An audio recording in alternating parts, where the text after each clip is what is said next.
What is up, everybody? How we doing? Sorry, I'm a few minutes late tonight.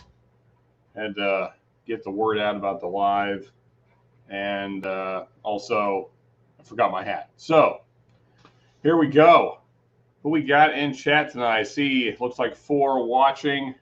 Who all is with us while I hydrate before this 6 whiskey blind tasting? So while I wait for people to come in, which I will probably go through these again once folks are here, but while I'm waiting for people to come in, I'll just show our bottles for this evening in case you didn't see them. So we got Jack Daniel's Rye in the mix. We got Ezra Brooks Rye, which to me, those two taste kind of similar. We'll see if they taste similar blind.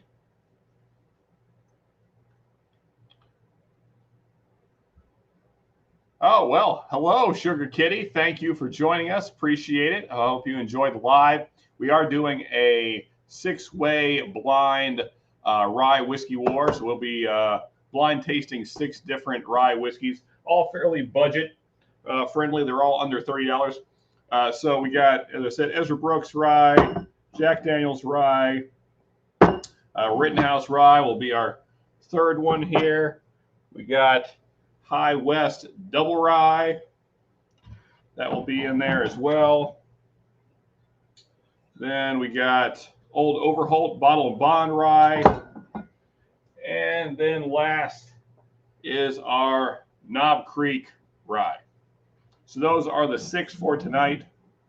We'll get those poured here in a little bit once some more folks start coming into chat and stuff. Waiting on some of our regulars. But it's been quite a week. For those of you that don't know, I am a pretty avid hunter, and it's been a very frustrating hunting year this year. Been working on our hunting cabin today, so I am worn out from going up and down hills. But some whiskey always helps. What is up, Commandante Lou? Thank you for joining us, brother. Appreciate it. Evening, yes. Well, so Commandante, I won't go through them all again, but so all right, Still Living in the Woods says his bet is on the High West Double Rye. All right. Well, yeah, we'll see. We'll see how it goes, man. So that is the High Rye Mash Bill from MGP. So we have a mix of MGP here tonight. So this is the Low Rye Mash Bill, the Ezra Brooks. That's the 51% rye from MGP. And that's this is really young. Of course, I guess they both are. This is only aged, this is 2 years old. I forget what the double rye is. I don't think it's very old either. It's does it even say? It seems like it's a mixture. See, yeah, okay, yeah. So a minimum of 2 years. So yeah. So both 2-year ryes, both from MGP. So it'll be interesting to see how those two pan out. Then, of course, we have Jack Rye, which I suppose this is Brown Forman Distillate. I imagine so. So probably similar stuff to what's going into the Old Forester Rye. And then we have 2 from Jim Beam, which are the Old Overholt and, of course, the Knob Creek. I didn't put actual Jim Beam rye in here because I just didn't think it's going to fare well. I imagine that's going to be dead last pretty much in our budget rye battle. But we'll see. And, of course, we have the Rittenhouse Rye, which I think will be a pretty strong contender tonight. Let's see here. Got Facebook notifications popping up on the top of my chat. Off topic, but I picked up Redwood Empire and Evan Williams Bottle and Bond. Good stuff. All right, cool. Which Redwood Empire did you pick up? Because there are, what, 4, I guess? At least 4 normal offerings. So there's the Green Giant, which is the rye. There's the Pipe Dream, which is their bourbon. And then they have their blended bourbon whiskey thing, which is, what the heck is that called? What is the thing? Lost Monarch. That's the one. And then I forget what the fourth one is called. I think it's an American whiskey, though. Anyway, but curious which one you got. Okay, so you got the pipe dream. Cool. What is up, AZ? How's it going, buddy? Good to have you. Yes, thank you, Sugar Kitty. Yes, Lost Monarch. That is the blended thingamabob. Howdy, gang. Nice to see you in here, Kitty. Yes. Always good to have new people. Thank you for coming over, Sugar Kitty. All right, well, I'm going to go ahead and get these things poured so we can start drinking some whiskey. In the meantime, while I'm pouring, let me know, what are you guys drinking tonight? What are we sipping on? All right, so in Glass A, can we see that? Glass A will be the old Overholt Bottle and Bond. Yeah, that seems like a good amount. Set you down there. And then Glass B. See that? B. That's upside down, but whatever, you get it. B is going to be the Ezra Brooks rye here.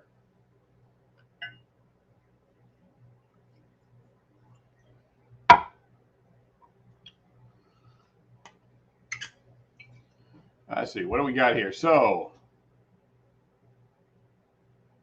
you see, sure, getting on all the bourbon chats. Yes, a lot of us in the bourbon community get around. We're hanging out on multiple channels. But good. It's kind of like a growing family. I'm really enjoying it myself. Always meeting new people. Very cool. Homebrewed American Brown Ale. Last Growler. Oh, very cool, man. That sounds awesome. And then Sugar Kitty says, currently New Riff single barrel store pick. Oh, hey, all right. About to switch to Deanston 15 Organic. Now that I'm not familiar with, but the New Riff single barrel store pick, I love those. Well, I have two that I really like. I know they do vary, but I've got two that are excellent. My paper is buried under bottles. Let me, if I don't write them down, I will forget, and then I will end up choosing the wrong rye, and that's no good. Set these back over here. So, how are you liking that New Riff single barrel there, Sugar Kitty? What flavor notes are you getting in that one? Mine is tons of caramel, brown sugar, lots of rich, toasty oak, and then I get lots of cinnamon on lots of kind of spicy cinnamon on the finish. But there's also like this really nice creme brulee kind of creamy notes that I get on my New Riff single barrel. So pretty good stuff. All right, got to write these down before I forget. So old Overholt was A. So I guess I can always watch back the tape, but I don't really feel like doing that in live. So Ezra was B. All right, now let's move on to our third pour here. All right, so Glass C. We see that? Come on, camera. Glass C, we're going to do this Jack Daniel's rye.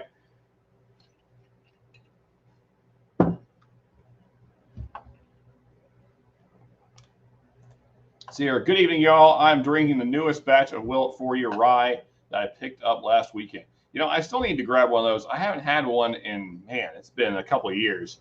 And I miss having it around. That is a good bottle of rye. Brother Cheech. Evening, Other Sean. How we doing? Yes, good to have you, my friend. Hey now. I like this one, but I like a second New Riff I got. That's a Rare Bird 101 pick. Oh, okay. This one is a caramel and cinnamon oakier than I would think for a 40. Oh, okay. Yeah, yeah, mine was pretty oaky. I don't mind the oak. Well, let me show this for you. So this is Glass C, our Jack Rye there. Yeah, I don't mind kind of a heavy oak presence as long as it's not a lot of new kind of sour oak notes. Don't care for that. But as long as it's kind of a toasty, more like charred oak, then I'm down with that. So, all right, Glass D, we're going to get our High West in there.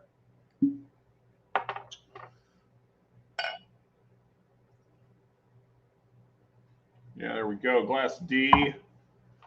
This is going to be fun. This is going to be a lot of whiskey to drink at one time. So hopefully I make it through in a somewhat sober state. Glass E, we're going to get our Rittenhouse poured into that. And I'm not writing things down like I should. House, High West, Knob. What the heck is the other thing? Jack. Okay, got them all written down. Let's get them poured. I tell you, the likes there, that was an epic blind tasting. One that, you know, we all hope to have at some point in our life. King of Kentucky, Michter's 20-year, and Michter's 25. That is a crazy lineup. Like any one of those would probably be any other channel's whiskey of the year, and they have all three. But they deserve it. The likes are good people.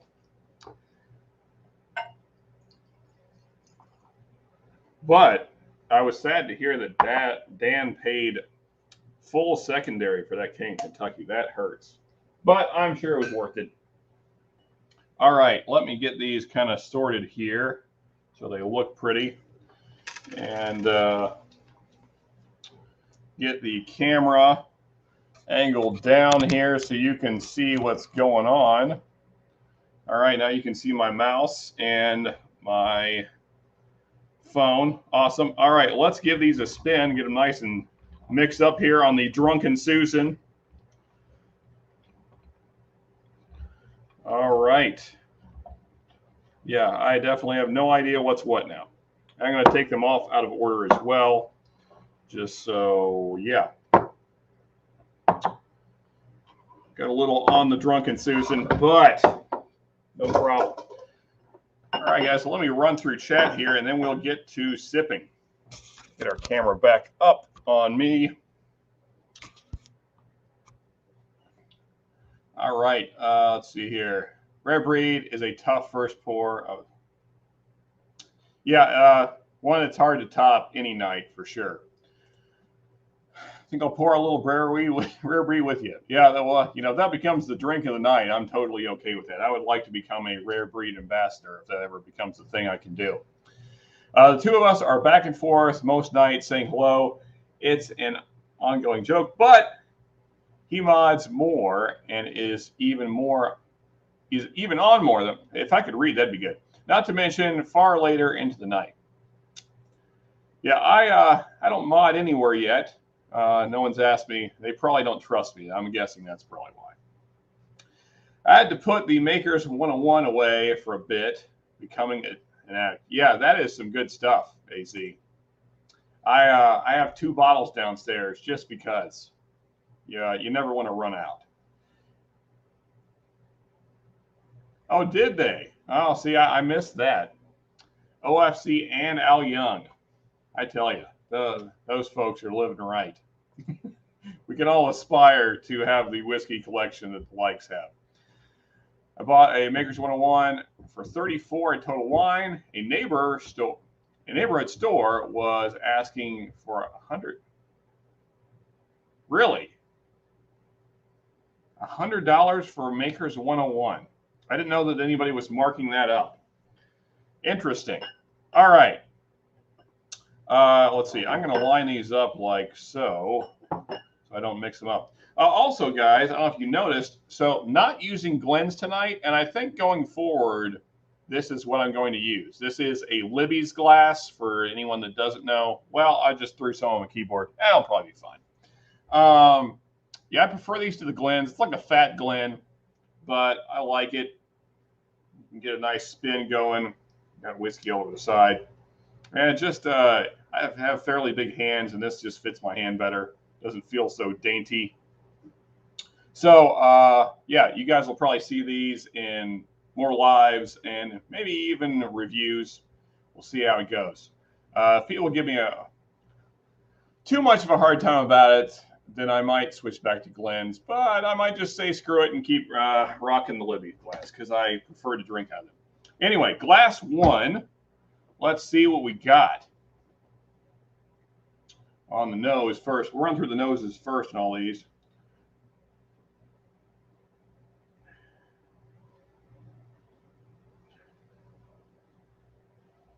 All right, so getting kind of that Jack Daniel's funk, that kind of muddy, earthy grape note, kind of like an astringent grape, like a weird, cheap grape soda. Also, like young oak, kind of sour oak, hints of vanilla, maybe a little caramel, tad of brown sugar in there, lots of char, just a ton of char on the nose, whole lot of barrel presence coming through. So, yeah, decent nose, not phenomenal, but you know, yeah, we'll see how it goes. Yeah, okay. Last two, completely different on the first sniffing there. Man, like, does anybody remember zebra stripe gum? If I could talk, I haven't even drank yet, and I still can't talk. Does anybody remember zebra stripe gum? You know, it's just like a bevy of different fruit notes. That's kind of what I'm getting here. Just lots of fruit notes, like a cherry, orange, maybe like a strawberry, raspberry, lots of red fruits. Oh, breathe a little too deep. And then also like just candy, like a very general sweetness. Kind of reminds me of, you know, those strawberry candies that have like the jelly stuff in the middle. They're like hard on the outside and like jelly strawberry stuff in the middle. Kind of got that going on. Yeah, exactly, AZ. Yeah, zebra stripe gum is like good for like 10 seconds. Hopefully this bourbon will be good for longer than that. And also getting quite a bit of barrel in there, quite a bit of char coming through. This one does not smell nearly as young as glass one.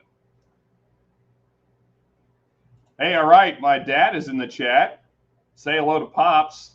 We should do a gum showdown for sure. Let's see here what I missed. Oh yeah, $100 for a 101. That is craziness. South Phoenix has some shiesty. Oh, okay, yeah, I got you. Run by what I believe is the same family. They try to sell Eagle Rare for 100. No price tags. They just make price. Hey, yeah, we got some like that around here as well.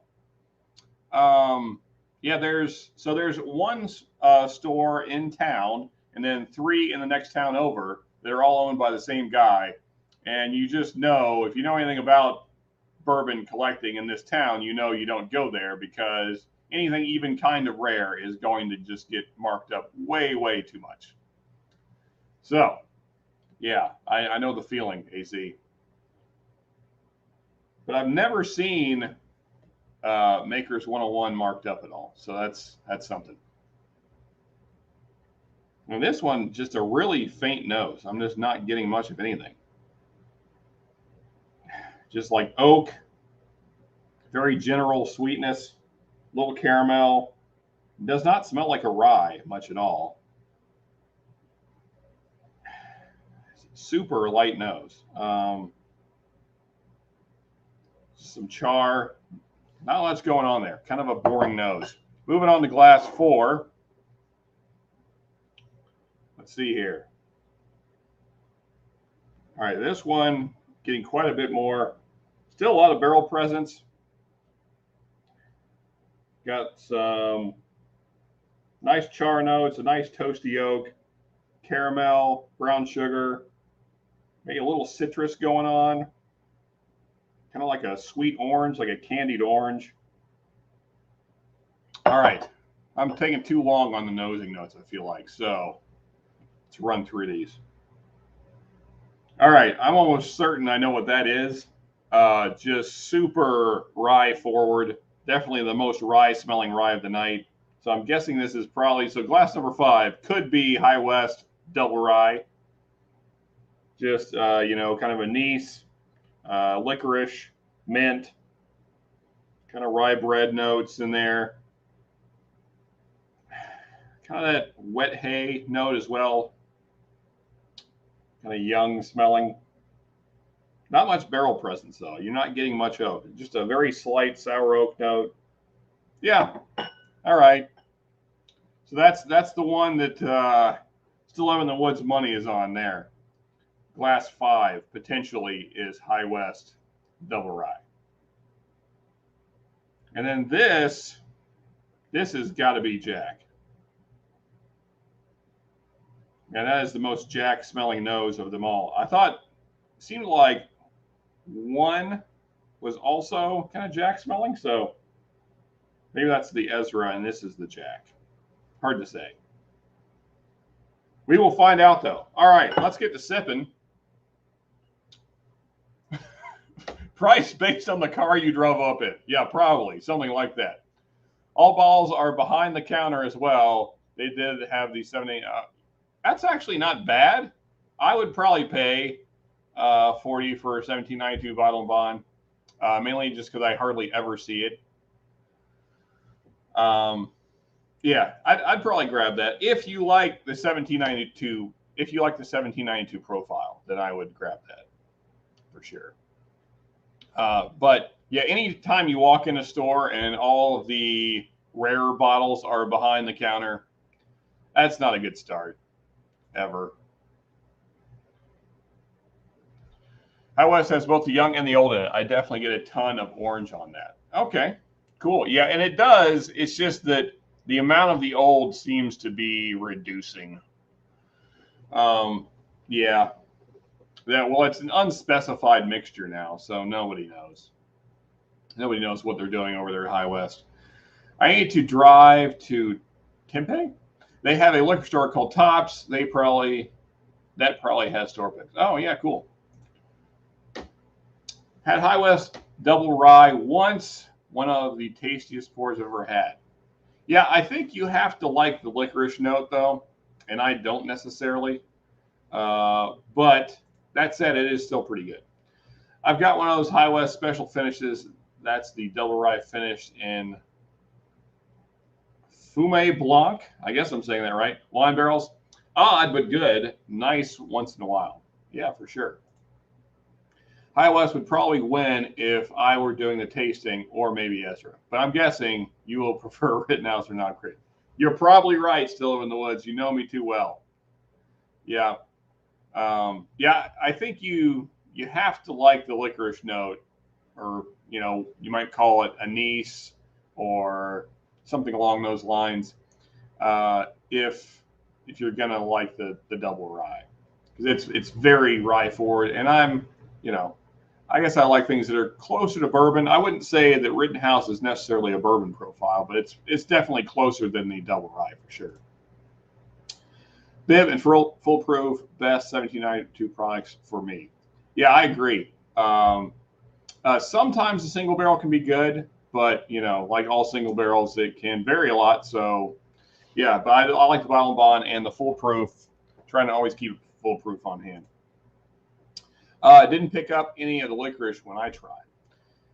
So I guess that depends on when that was, Other Sean. So because just in the last year or two, High West has started putting their own stuff in more and less MGP stuff. So it's a slightly different mix now. And this is a bottle I just bought this year. So I imagine it tastes better at 100 proof. Yes. All right, well, let's get this first sip down here. So I think this, now going all the way through the nosing, I believe this might be the Ezra, because it's a little bit less Jack Daniel's smelling than the actual Jack Daniel's. And I remember when I did the review that I thought it smelled a little bit like Jack, which, Ezra has not really made it a secret. They try and copy Jack. That's kind of always been their marketing plan. So anyway, let's go for it.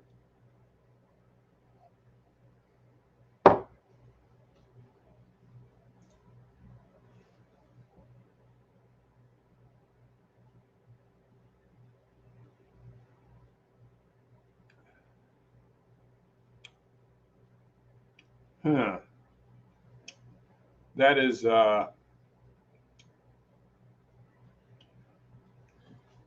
yeah.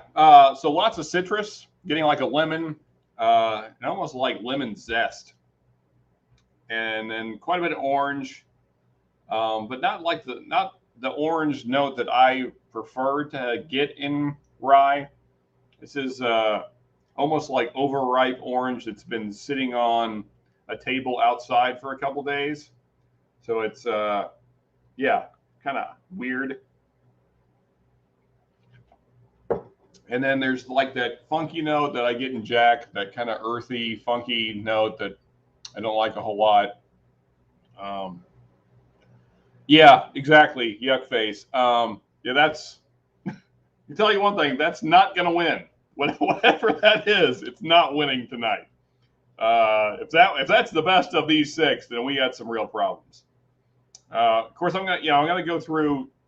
Well, actually, I'm probably not going to. I'm probably going to eliminate three right off the bat, whichever three I dislike the most, and then just focus on the better three. Anyway, glass two. Let's see what we got here. This much better smelling.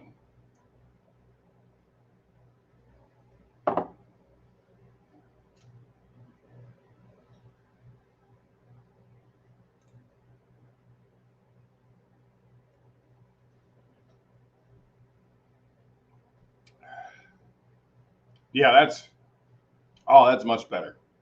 I don't know what that is. Um, that's probably the Rittenhouse, I'm guessing. So hints of spearmint, a little bit of citrus, but like this was the citrus note that I like in a rye. It's like a really nice sweet orange, almost like a candied orange. And also got like a slight, like a raspberry, very similar to what I said on the nose. And then also like hints of pepper and cinnamon, lots of spicy notes, but that's kind of more back of the palate going towards the finish. And then you're also getting a nice kind of toasted oak. There's a little bit of a sour oak note in there as well. And then the finish is quite a bit of barrel char and pepper and cinnamon, which I like a spicy finish. Now, it's not for everybody, but especially when I'm drinking a rye, I like a nice spicy finished rye. So yeah, that was good. Like that. See here, what do we got? Chestnut Farms. They tried to sell me a Total Wine was tasty, but not worth. Yeah, hundo for sure. Well, Total Wine, they're going to keep pushing their stuff. That's just kind of the name of the game. That's a good question. Sugar Kitty, do you have a channel? Let us know if you do. And feel free to promote yourself. Man, I cannot talk tonight, and I'm only 2 sips in. This is not going to go well. And I had nothing before the stream. I made sure I was sober on purpose because I knew I was going to be drinking a lot tonight. Yeah. So I'm kind of with you there. Still Living in the Woods. Jack Daniel's Rye is one of my least favorite whiskeys that I've ever had. I gave a bottle away 90% full. Yeah, and so that's the thing is, to me, the Ezra Brooks Rye is trying to copy that, which is not a thing that I think anybody should copy, because I don't think Jack did a good job of a rye. To me, it's just like a slightly spicier version of Jack Black Label, which I don't care for that. So, yeah, I don't know why. It really seems like if you had these two back to back, you would think that they came from the same distillery. I mean, I say that I haven't tasted what I think is Jack down at the end yet. So let's get closer to that. Glass 3. That smells really nice. All right, down the hatch.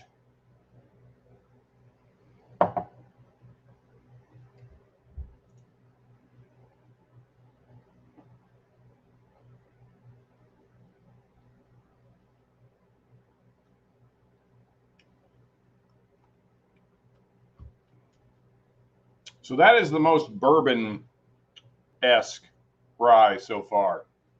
Cheap bibs are my jam. I'm with you, AZ. So I guess probably everybody in the chat knows except for Sugar Kitty. So I am a full-time Evan Williams Bottle and Bond ambassador. I don't think that there is a better bottle under $20. Of course, I know that prices vary. Like, so I say that, but things to note here in Southern Kentucky, Wild Turkey 101, Old Forester 100 proof, and let's see what else. And 1792 small batch are all over 20. So, but under 20, I don't think that there is a better bottle than Evan Williams Bottle and Bond. And one of the best budget bottle and bonds available, I think. Just a great bottle. I tell anybody that's new to whiskey to pick it up, and then your life will be better.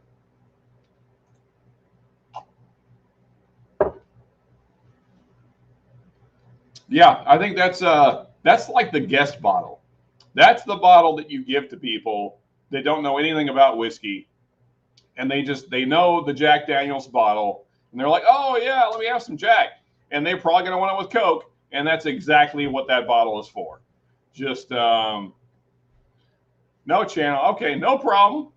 Well, you know, Sugar Kitty, if I ever get big enough where I need mods, I will definitely keep you in mind. I have no experience doing that. I can't imagine it's terribly hard, but if you have experience, then that's great.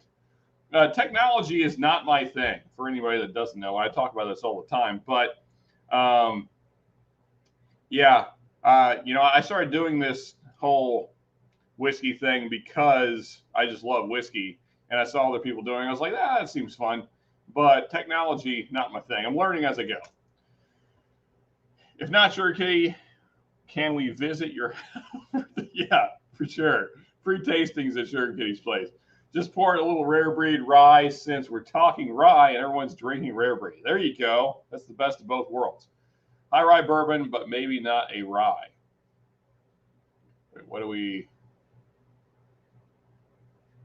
Yeah. I don't know. Corey Berry, no idea what you're saying there, guy. Voir Tech. Sure. I checked out Sean's review today. That bottle is $42 here. Is it worth 40? Well, I'll let Still Live in the Woods answer, but my answer is yes.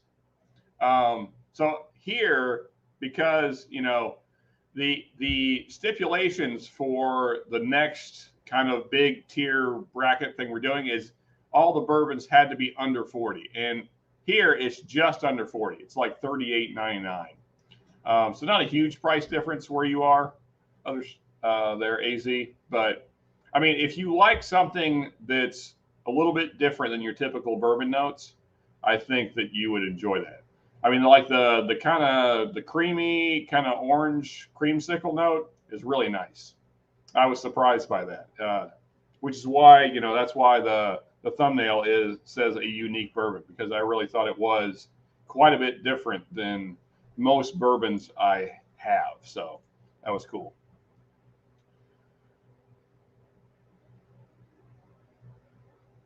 Oh, well, I'm sorry to hear that, Sugar Kitty. That stinks. I hope that you're staying safe in these hard times. I know I have a few family members that have to be very cautious right now. So I hope you're staying safe. Wait, am I on glass? Well, I'll know when I smell it.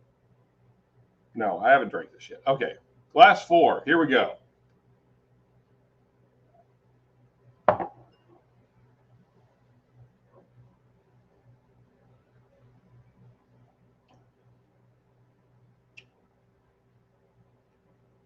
What the heck is that? All right, so slight licorice note, more like rye bread though than. Actually, I take that back. It's more like cherry Twizzlers than a proper black licorice. Yeah, bot alert for sure. And then also like a nice caramel, a little brown sugar in glass 4. Nice toasty oak note.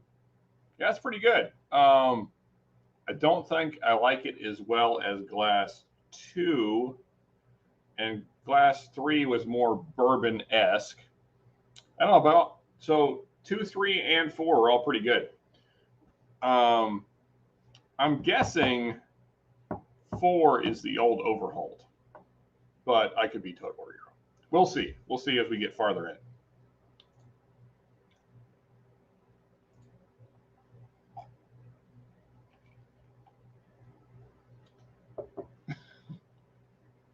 I love it. Love to see you guys chatting. It's good stuff. This is like my favorite. I mean, I say it almost every stream, but I mean, this is usually my favorite part of the week. Just hanging out with you guys. You know, the kind of the community, chatting it up here, making friends. Good times, man. Being able to connect across the country and talk about whiskey to you guys. Yeah, good stuff. I'm always very reluctant to suggest whiskeys because what I like and what everyone else likes is rarely the same thing. If you like sweet and spicy, it's got it. Yeah. Yeah. So the finish is pretty spicy, but the palate is, I mean, at least the bottle I had, it was just creamy, like orange citrus. And then that citrus kind of turns into like spice on the end. At least that's what I got. I thought it was really good stuff. Good stuff indeed. Yeah, mine as well, Sugar Kitty. I mean, that's kind of the whole reason I made my channel is that, you know, so I was watching a lot of other channels, which inspired me, obviously. And then they started kind of moving up in their price range. And then not a lot of people were doing budget stuff. And so I thought, you know, my goal was to be the channel for folks kind of new to whiskey or people just on a budget. And so that's what I kind of focus on. I mean, that's what this list is. Every rye on this table, at least around here, is under 30 bucks. And I think you can find decent stuff for under that price range. Not amazing, but decent for sure. I like a citrus taste bourbon. Yeah, I mean, if it's done right, then I agree. And I think that the Rowan's Creek does it really nicely. Yes. Is he back? Is Corey Berry back? I'm way behind on chat. I think that was a one-time thing. So Sugar Kitty, since you have modded some, what do bots do in chat that's nefarious, evil, so forth?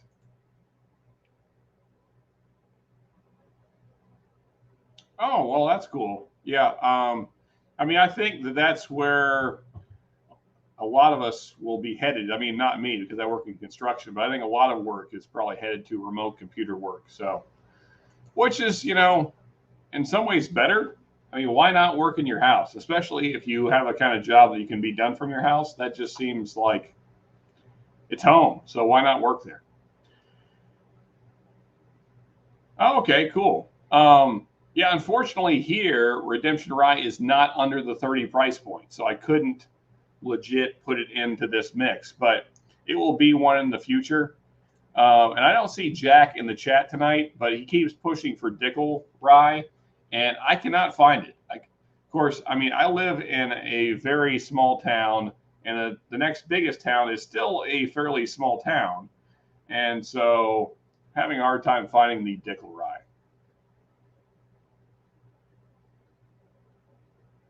Yeah, I got nothing, AZ. Like other Sean, no idea.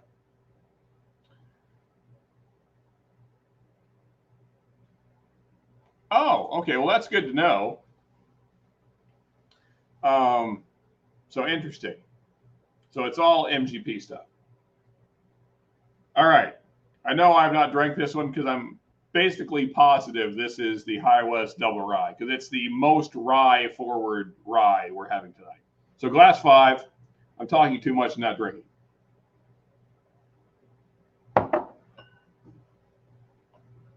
Mm-hmm.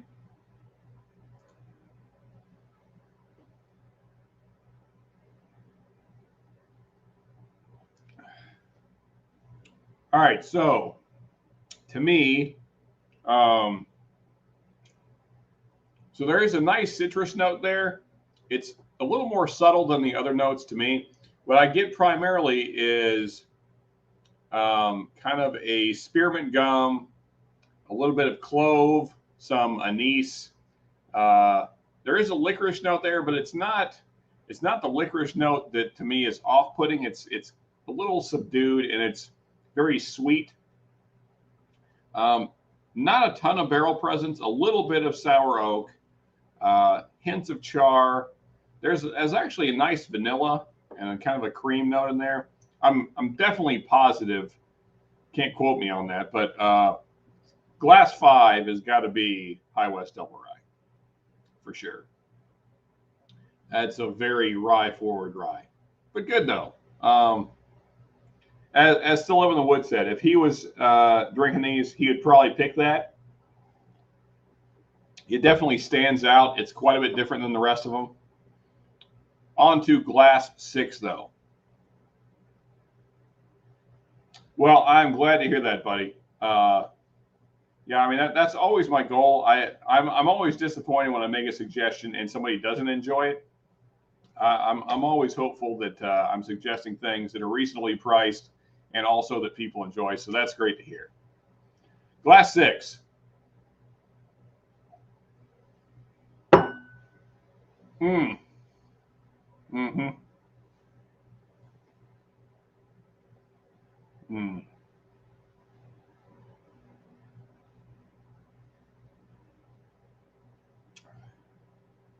Yep. That is Jack Daniels. I would be amazed if that's not Jack Daniels. So Sugar Kitty, just so you know, I do not like Jack Daniels. I think everybody else here knows that, but for anybody that doesn't know, I do not like Jack Daniels. And that's very Jack Daniels-like. It's just like a spicier Jack Daniels, which doesn't improve it. And I like spice, but yeah, that's all right. So for first go round, glasses 1 and 6 are out. I did not care for either of those. I would say 1 was the worst of the bunch, and then 6 was 5th, whatever that's worth. All right, so B is okay. Yeah, so actually, so that was Ezra Brooks Rye. That was glass 1. So I guess that right, sort of. And then C is, yeah, Jack. Okay, so those are out. Now we can move on with our lives and have good whiskey. Because really the rest of these I don't mind. Just those 2 I would never suggest to anybody. So I don't know what Ezra Brooks is doing with their 51% rye from MGP, but not good things in my opinion.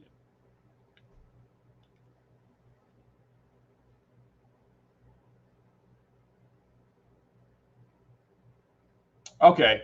I was just I'm sorry I wasn't saying anything. I was just reading your post there. Let me find Vartek then, Mr. Vartek, and get rid of him. Block user. There we go. Done. All right. No more Vartek. All right. Let's get back to chat here. What did Still Live in the Woods suggest? Yeah. So I have only had, which one of those have I had? I've had the Rebel Yellow Rye. I've not had the Dickel or the Redemption. So I actually like the Rebel Yellow Rye. So that's good. That's good to know. That makes me more optimistic about the Redemption Rye. Redemption was 35. What is up, Jack? Hey, glad you could join us, buddy. So I was just saying, I don't know if you heard me say, I have had a hard time finding the Dickel Rye. That's why that's what the chat's talking about right now. But Still Living in the Woods, the master of knowing all source products ever, was saying that Rebel Yellow Rye and also Redemption Rye are the same stuff. Of course, that doesn't always mean they end up the same because different NDPs do different stuff with it. But nonetheless, but I did like the Rebel Yellow Rye. That's the one of the 3 I've had. But I cannot find Dickel Rye around here. But as I was saying, I live in a tiny town, and the next town over is not much bigger, so I might have to do some searching. But I will get it for you, and we'll do a review. I don't know what the price will be, so it has to be under 30 to fit into our rye budget lineup. But the problem is we're running out of time because I'm doing this kind of showdown tonight to figure out what our final four will be. So I need to find Dickel Rye soon if I'm going to get it in there. Anyway, let me keep running through chat here. I'm behind, way behind. Can't get Dickel Rye, buy Bullet MGP sort. Okay, so I don't like Bullet because it's way too licorice forward. I believe they did have a Dickel and Rebel Yell Rise at Total Wine. Okay. Sup, Jack? Yes, everybody say hi to Jack. One of our regulars. Appreciate it. Thank you for coming by, man. I also bought the Bullet 10-year, but was not sure it was almost. Okay, I got you. Yeah, I don't know what I even know what to sip on tonight. Some good whiskey on desk. I do. I like bargains. The Jack Attack. For sure.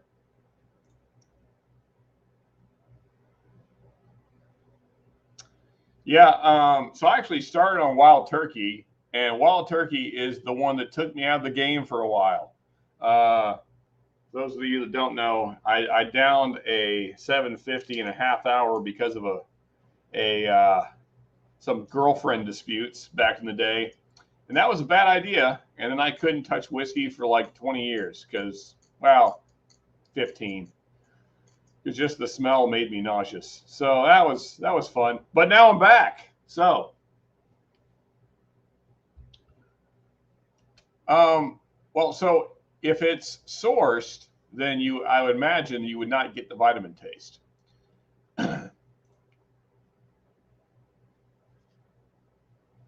MGP can change their, well, so I was actually reading a long post about this on Facebook. Somebody asked a very similar question. So it depends on how the distiller is getting their stuff from MGP. So you can buy aged stuff from MGP, or you can buy maturate from MGP, or you can buy somewhere in between. So there's a lot of options. I mean, MGP is huge, which isn't even their name anymore. I forget what the new thing is, but nonetheless. So because of that, even though you might get the same mash bill, it can turn out completely different depending on what the non-distilling producer ends up doing with it. So yeah, that's why it's always interesting to compare different MGP stuff, because I have a lot of it downstairs and it can vary quite a bit.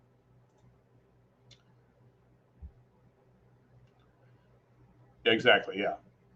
What Shuri Kitty said there for sure, AZ. Yeah, their bourbon can have that. I think their bottle, well, yeah, the local spot is telling me that Dickel Bottle and Bond is the jam. Of course, they're probably trying to just sell. Actually, I have to agree, Jack. I wish. So here's my only complaint about Dickel Bottle and Bond. I think it should be about $10 cheaper. Around here, it's 40 to 45. If it were like 30 to 35, I think it would compete better. I don't know if it's 45 good. It's probably 35 good, but I didn't get a lot of the Flintstone vitamin, medicinal, kind of minerally note in the Bottle and Bond. I thought it was actually pretty good. I had it at a bar a couple months ago, and I liked it. It was one of the few Dickels I've tried that I actually really liked, and that sounded terrible. But nonetheless, I'm just going to keep running through stream here. Yeah, let's read some chat. I always trust Bibbs for some reason. Yeah, and the Dickel Bottle and Bond is good.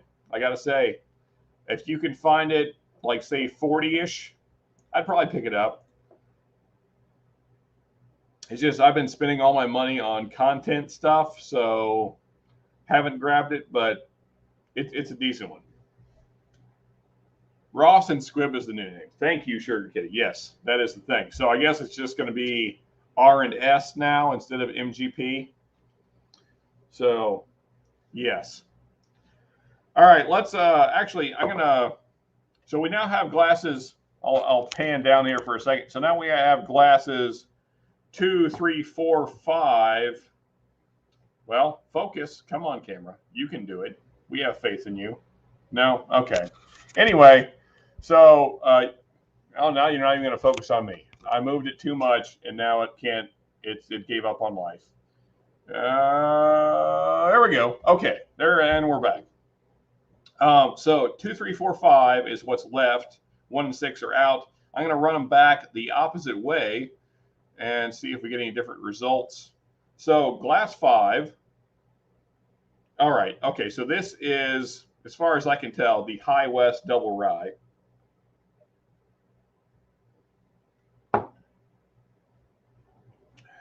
Now, actually, I'm going to bounce around a little bit here just to get different comparisons going. So I've acquired some good bottles last couple weeks. Okay, cool. What do you got?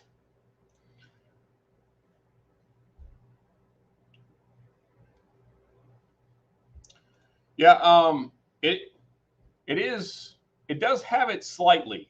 I don't get it as much as I did on other stuff. It seems like the younger Dickel has it more to me. It is there, but I thought that because of the age, it kind of covers that up some. Like the kind of the darker notes take over a little bit and cover up the mineraliness. I thought it was pretty good. And as Still Living in the Woods pointed out, it is a 14-year-old whiskey. So I guess for $40, you know, kind of worth it. It's just in the end, when you get on the palate, I don't know. I think it's worth 40. I don't think I'd pay 45. That's kind of where I'm at on it. $50 for a Dickel bottle. Okay, yeah, that's I don't know. For 50, there's a lot of other options. Like for 50, I could get an Old Forester 1910, which I would definitely take over the Dickel. And again, you know, Dickel just sets themselves up for endless memes and puns. That is the only place I've seen it, though. I love MGP, but I will never call them Ross and Square. Yeah, this whole buyout thing, people just need to stay who they are. Because, you know, Old Forester, Old Forester is now Brown-Forman, which it's always been that, so I don't know why I even brought that up. That's always been the thing. My brain's retarded. But, you know, so Buffalo Trace is now Sazerac. Jim Beam is now Beam Suntory. You know, we have to remember all the constantly changing world of whiskey. Didn't hear about MGP changing their name. R&S now? Yeah. So this is like actually, I couldn't tell you exact date, but a few months back at least, they got bought out, changed over, whatever the thing is they did. Yeah, as I said, of course, I'm looking back in the chat, so you already heard me say that. But anyway, yeah, in the end, though, it's still like, I feel like it's a $40 whiskey.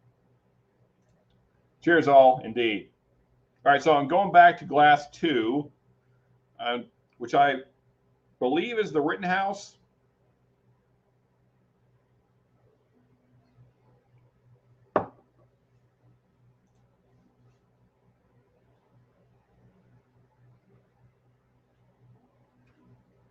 Yeah, I'm with you on that. Still Live in the Woods. I don't think I would either. I think 40 is like kind of my cap on that. That's about where I'm stopping for a Dickel bottle bond.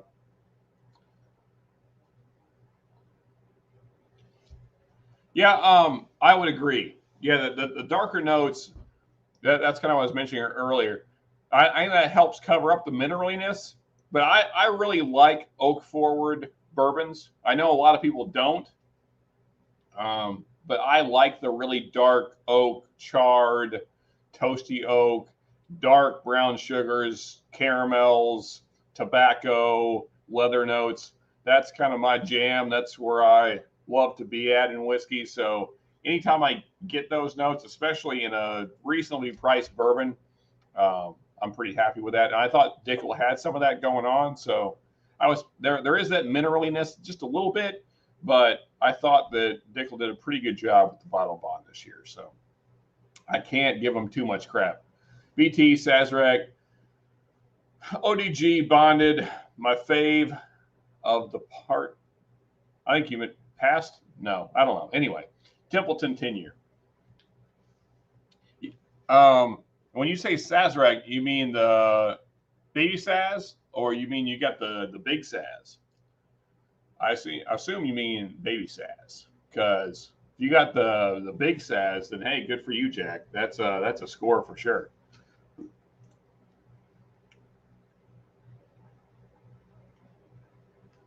Supposedly, some of the Dickel is not going through the Lincoln County process. That probably has more to do with anyone not tasting the. Okay, yeah.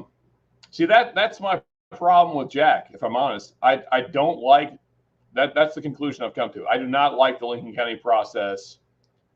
The effect that has on whiskey, it always gives it this kind of earthy, grimy, kind of garden soil, charcoal, which it is, flavor that I don't like. So, if you're a Tennessee whiskey fan, I apologize, but that's just where I'm at. It doesn't do anything for me. That's why these two glasses are out, because one is Jack and the other one is Ezra trying to be Jack, and they should stop. They should try and be themselves, because Jack is not who you want to be. At least not budget Jack. Anyway, I'm drinking and not. No, I'm not drinking. I'm talking and not drinking. All right, so we did glasses 2 and 5. Now let's go 4 and 3. This is glass 4. I think this is the one that I said was potentially. Well, either way. Well, no, I've forgotten. I've been talking too much.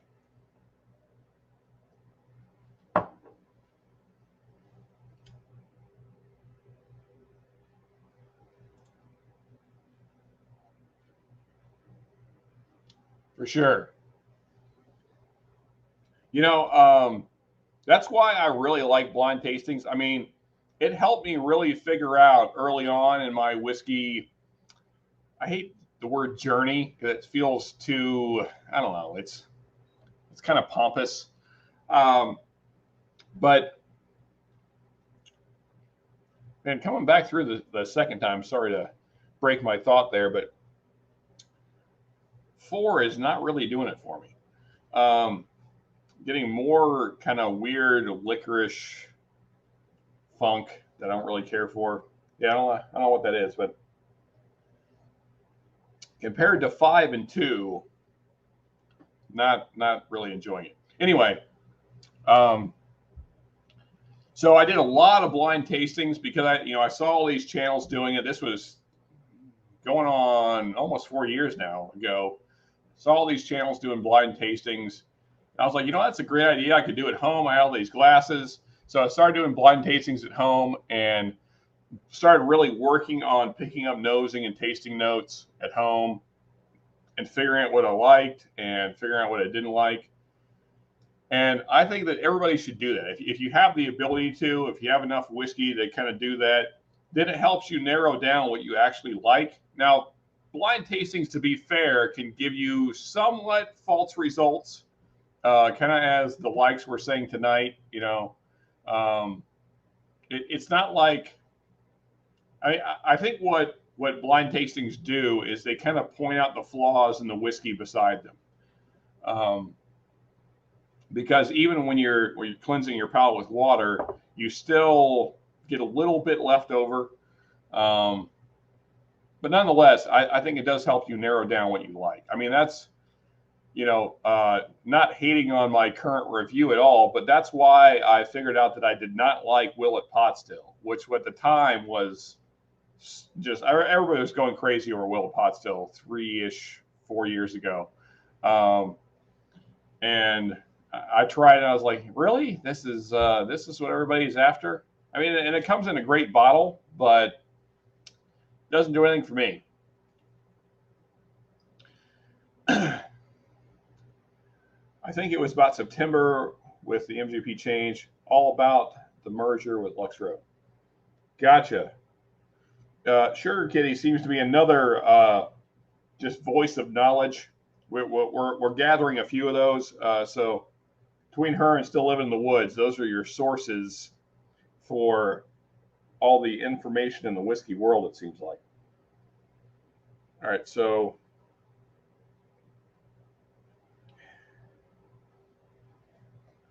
So 3 and 4 smell very similar. So I'm guessing those are the two Jim Beam products, because I'm almost certain that glass 2 is Rittenhouse, and I'm almost certain that glass 5 is High West. So that really means that 3 and 4 have to be Knob Creek and Old Overhaul. I'm just not sure which is which.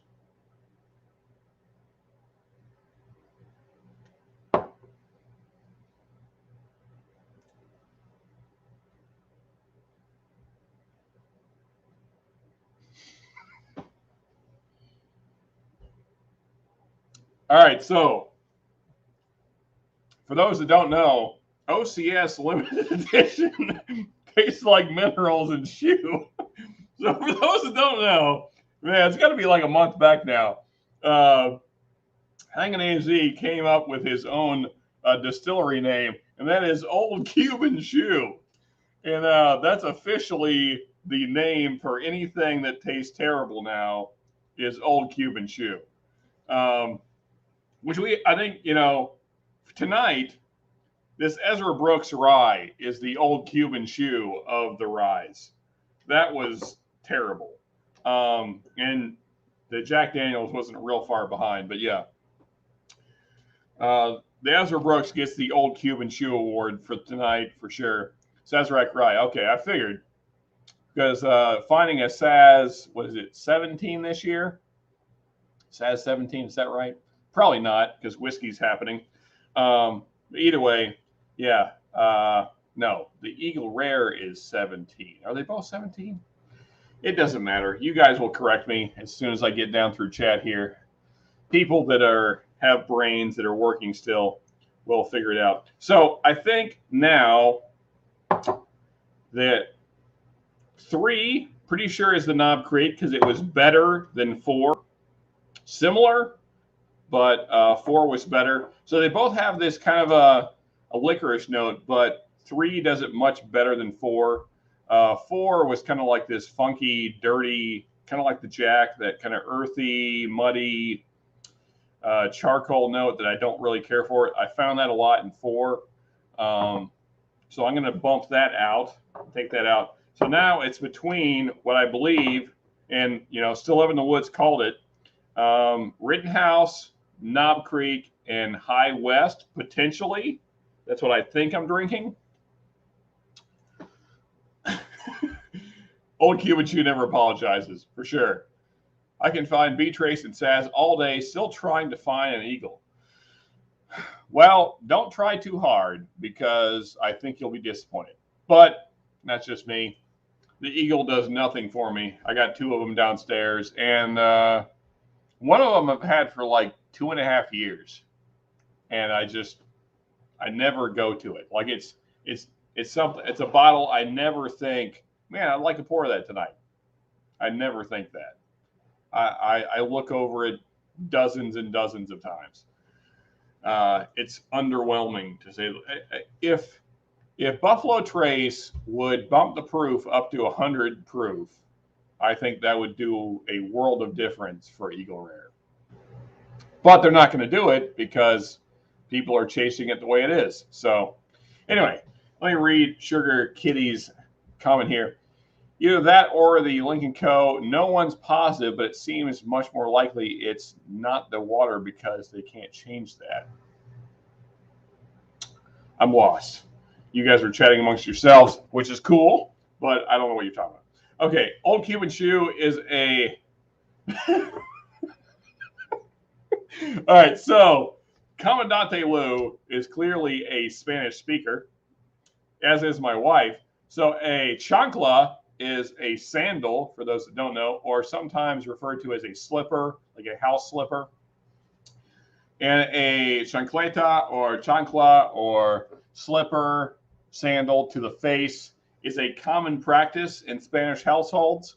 I have witnessed this because of my wife's mother and grandmother, and then also herself.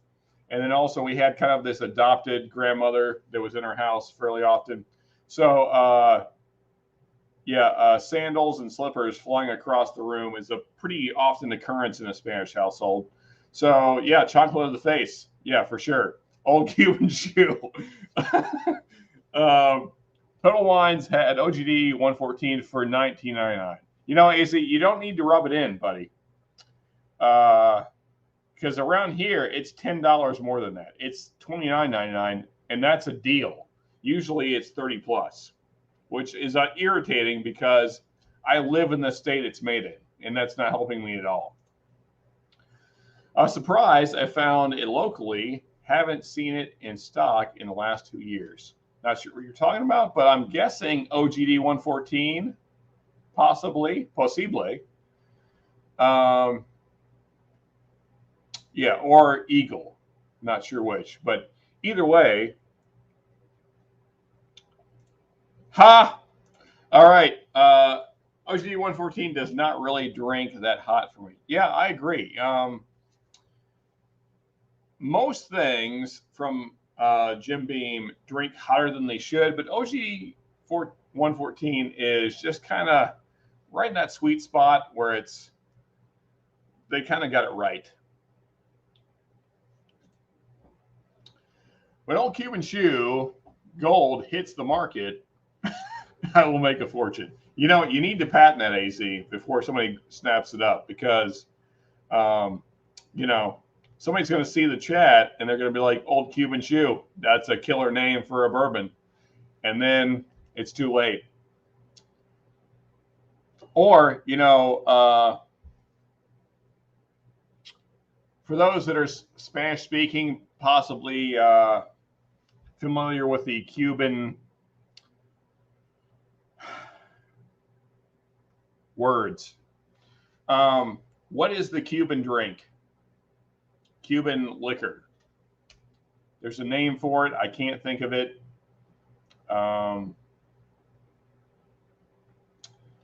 It's not, my brain's not happening. Just FYI, Sugar is a cat here and female. The human here is actually male. Oh, that is good to know. Okay. Yeah, that changes things quite a bit. Sorry if I misgendered you. I assume because of the name you were female. I apologize for that. AZ with some good marketing. LCS Gold will pass Jose Cuervo easy. I agree. I mean, let's get Old Cuban Shoe trending. Let's get it. Let's make it happen, folks. My wife used to pour me blinds all the time, but I got the bug back in September in my nose. And hasn't been quite right ever since. So I've been reluctant to see just how bad it is. So still live in the woods. I'm always curious about that, because it seems like everybody's loss of taste, nosing, notes, whatever the case, seems to vary, like how they lose it, what percentage, like exactly what they can smell, what they can taste. So my stepson lost everything, and he said it still isn't back 6 months later. Like he still doesn't feel like it's back to the way it used to be. So I'm always curious to see like how everybody's experiencing that. John, if your channel ever gets big enough to do barrel picks, you have to. You're right. I mean, by that time, Old Cuban Shoe, that name will be legendary. So, yes, the first barrel pick, if I ever get big enough, will absolutely be Old Cuban Shoe. And then I have to find a great picture of an old Cuban shoe to put on the bottle. I think we're hitting another golden era of whiskey, and people are getting really into ryes. Yeah, I agree, Jack. It seems like rye is really starting to take off, except for on my channel. It seems like all my rye videos got about somewhere between a quarter and a third of their views that my normal videos get. So that was kind of disappointing. I was hoping they would do better, but you know, maybe in the future that will change. I think people are coming around to rye though, nonetheless. It seems like a lot of creators, a lot of whiskey tubers are trying to promote rye because I think we know it's good. It's just like the general public doesn't quite know it's good yet. You know, they hear rye and it's like, oh, I don't know what that is. It's not bourbon. And so they don't really go any farther. And I mean, there's so many ryes that are just fantastic that we need to get people exploring. So hopefully that happens more. And you know, for 75, but damn, if I okay. Are we talking about old Cuban shoes still? And it be traced for 20, kind of weak, as most of my other pours are 100 plus. Yeah, obviously. Yeah, I'm on that same level with you, AC. Just nothing but 100 plus pours over here. This guy. James Morgan. It usually, first off, James Morgan, welcome to the chat. Hey, buddy. Thank you for joining us. I appreciate it very much. Always good to see new faces. It usually catches people out. I treated you as a lady for ages. Yeah, and I apologize again, Sugar Kitty.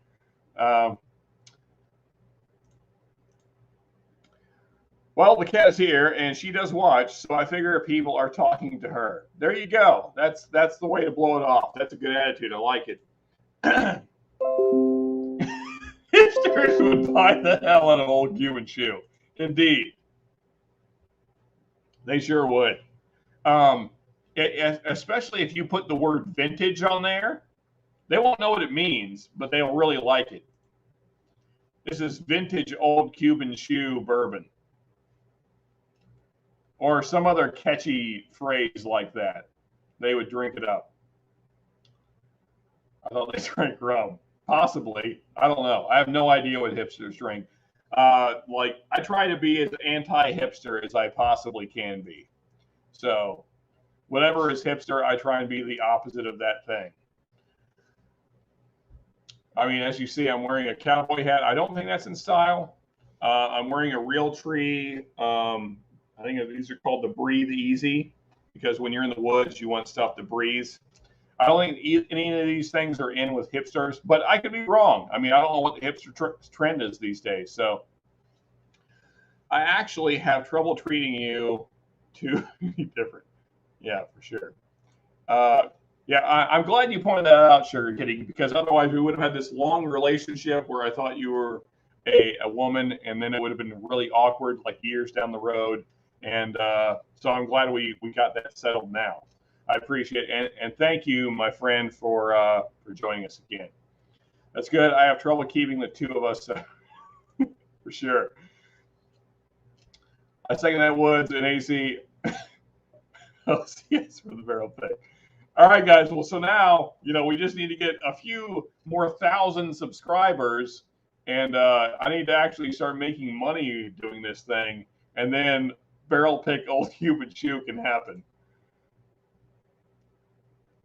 Wild Turkey 101 is so delicious, especially for the price point.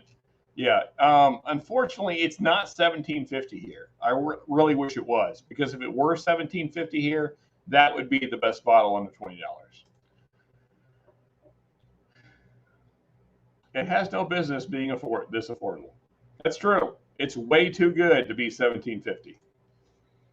Okay, first pour of the night is going to be OG Bonded. Hey, that's not a bad first pour. 100% agree on the Wild Turkey 101. Rye, so good. Indeed, I hate to say it, but I would pay twice as much for it without blinking. Yep. And spoiler alert, I have a feeling that the Wild Turkey 101 Rye is probably going to win the whole thing. Which reminds me, I have whiskey to drink. I'm not doing that.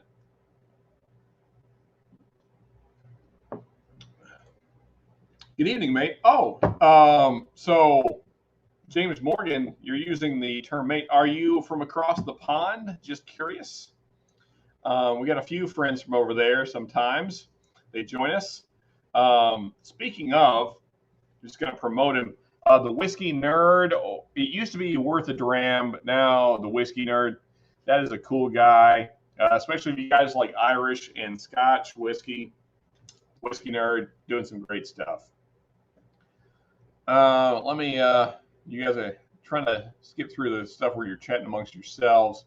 Vintage, old Cuban shoe, straight distilled whiskey, bottle and bond. Yes, that will have every hipster in the world going crazy. Organic source meat, vegan small batch, made with real shoe. Indeed. All right, let me get back to this thing here. So now, what did I take out? I don't even remember. It doesn't matter. It's a blind tasting. So I took out something. I think I took out glass 4. So it's 2, 3, 5 is what's left. Yeah. Let's go to 5, which this is, right. Okay. High West, double rye, I think. It's got to be. You know, what I like about that is that, well, did quite swell right. Lots of different flavors coming through there. It's pretty complex for a budget rye and being only 2 years old, even though there is some older stuff mixed in there. There's a really nice citrus note, though, like a candied orange. It's really nice. Yeah, even though there is that slight hint of licorice, it's not bad. Excuse me, folks. I wish Charles was here to carry us. I need to hit the bathroom for just a second. I've been drinking a lot of fluids. Give me 2 minutes.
All right. I apologize for leaving.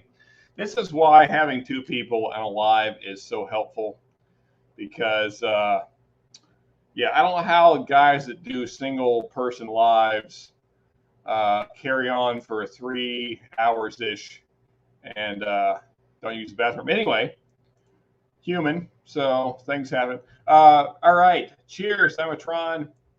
More morning my side of the pond. Oh, 3:50 a.m. late night tuber from London.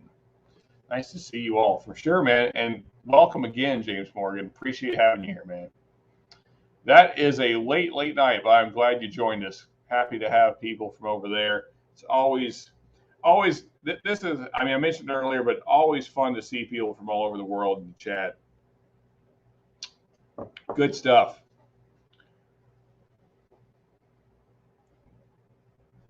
Yeah, my feeling is, AZ, is that the Wild Turkey Rye will win. Maybe not immediately, But if you give that Wild Turkey 101 Rye, give it like a month, to me the mint tames down a little bit, and then it just gets awesome. Aussie. I'm guessing he says tuber from London. Is it that late over there? I didn't think that London was that far behind. Excuse me.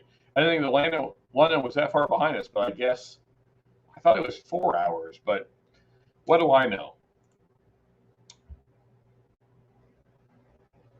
Yeah, it's not bad. Not gonna lie. The problem is that around here, I don't know what you guys are seeing, but around here, Wild Turkey Rare Breed Rye is about $70. So, yeah, I mean, I don't want to take anything away from it because it's very good, but it's not cheap. All right, so this is glass 3, I think, right? Yeah, so we have 2, 3, and 5. Yeah, so glass 3, which I think is the Knob Creek. The nose is really coming alive, given some air.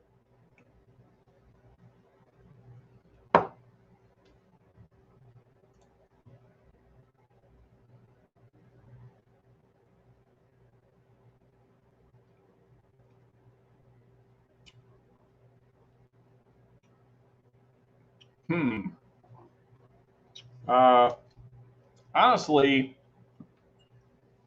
coming off the High West Double Rye, what I think is the Knob Creek Rye is kind of boring. It's just kind of charred oak, a little brown sugar, a little caramel, just very, there's little hints of licorice and maybe a little bit of mint. Good cinnamon spice on the finish, but afternoon, you know, Faz, hang on, see. Okay, after starting the night out with Weller 4-year, 112, you lost me. And Rare Breed Rye, I lost 112. I need to downshift the proof so I can crack a brand new bottle of Redemption Rum Cask Finish Rye. Now that sounds great.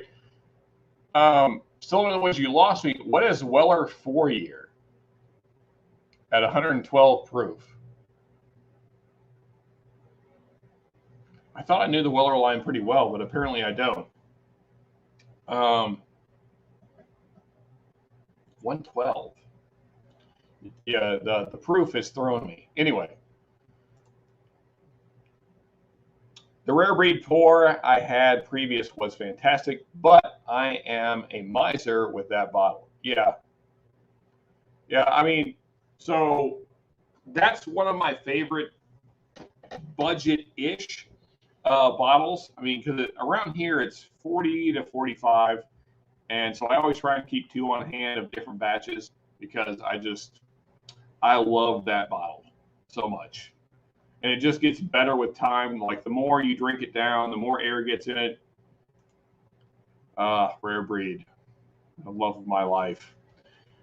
I wish I would see Rare Breed Rye locally. See only the Wild Turkey 101 Rye and Rare Breed Bourbon. Oh, well, that sucks. Yeah, I'm curious what prices you guys are paying for the Rare Breed Rye because, like I said, around here it's 70, 75, which is, I mean, it's good, but it's kind of steep. Okay, yeah, cool. I had some Glenlivet Caribbean Asian rum barrels. Not bad. Cool. That sounds good, man. Yeah, I like any Scotch that's aged in rum or bourbon barrels. Usually I'm going to like it. You got me a second guessing my OCD next pour, considering Wild Turkey 101 Rye now instead.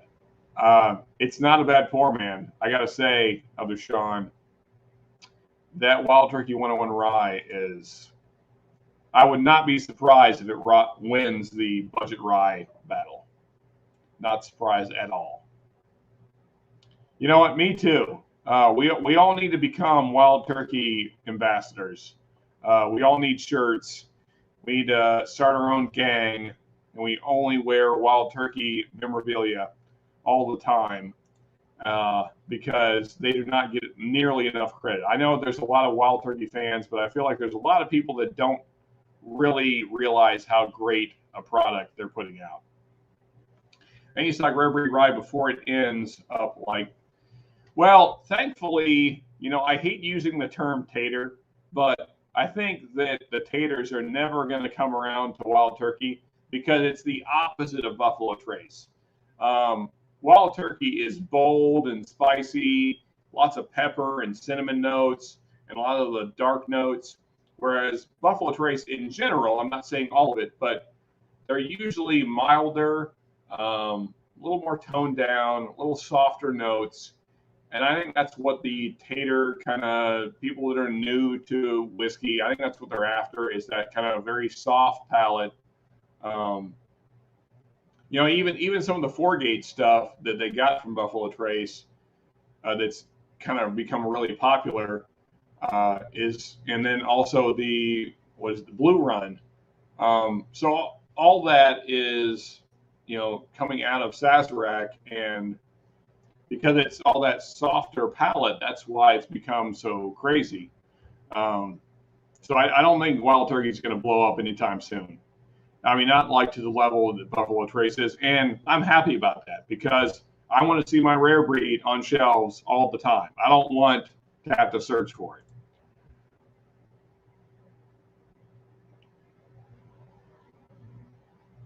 Well, that stinks.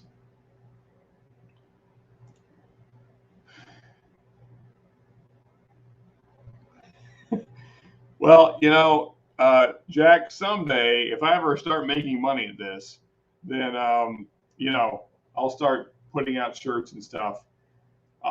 Well, I mean, I guess I could do that beforehand. Um, yeah, I'm not good at marketing. I guess that's the biggest problem, if we're being honest. Oh, 45 minutes away. Well, that's a little bit of a drive.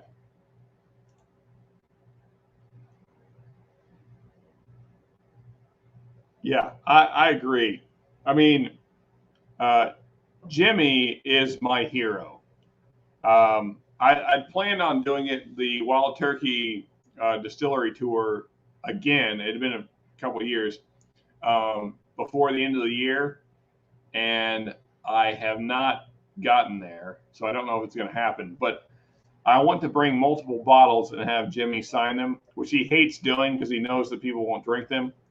But Jimmy Russell, that is my guy. Like, I mean, I could listen to that man talk about bourbon for infinite number of hours.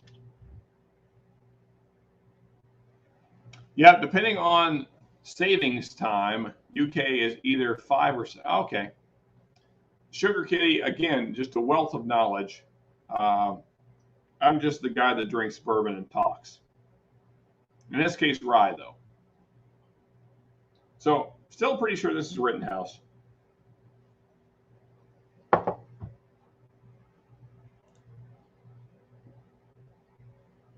Mm-hmm.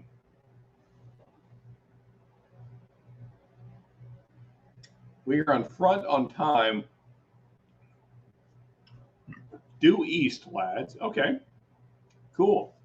Well, again, James Morgan, glad you are here, especially since it's so late your time.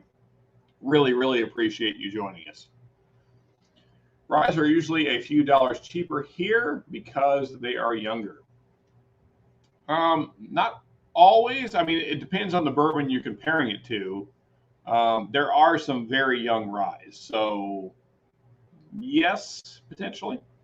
Uh, First bottle of Rare Breed Rye I bought was last year, was 65, but I see it all over the place for 50.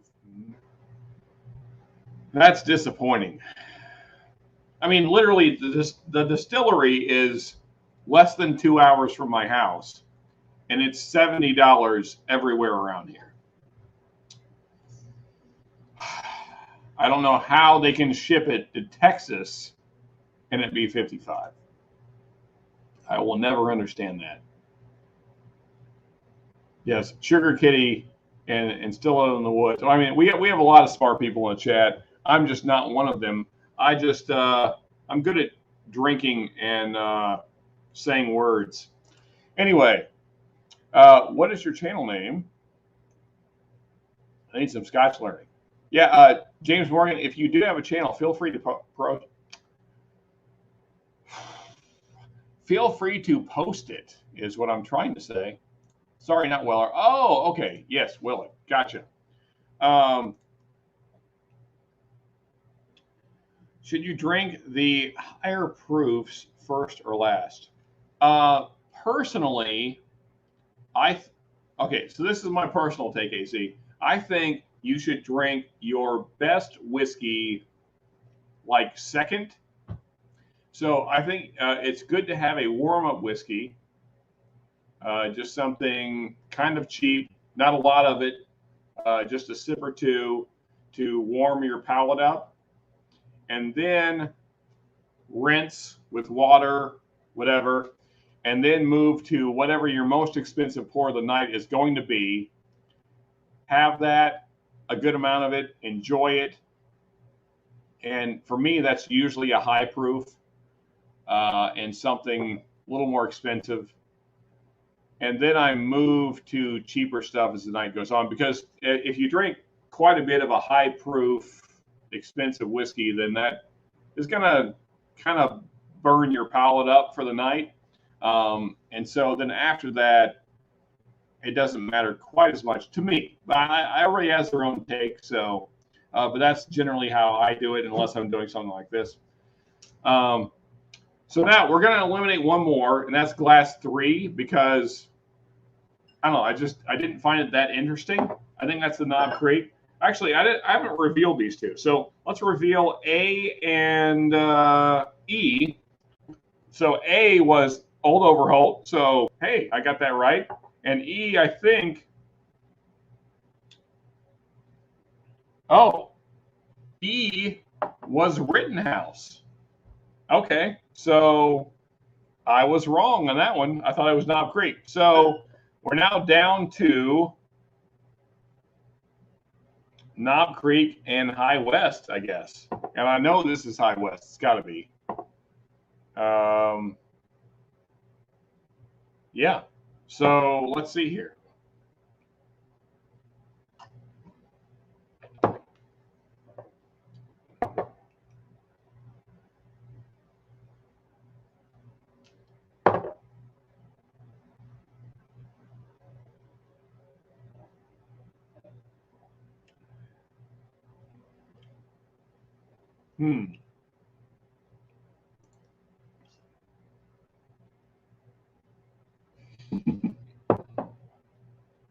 For sure. For sure.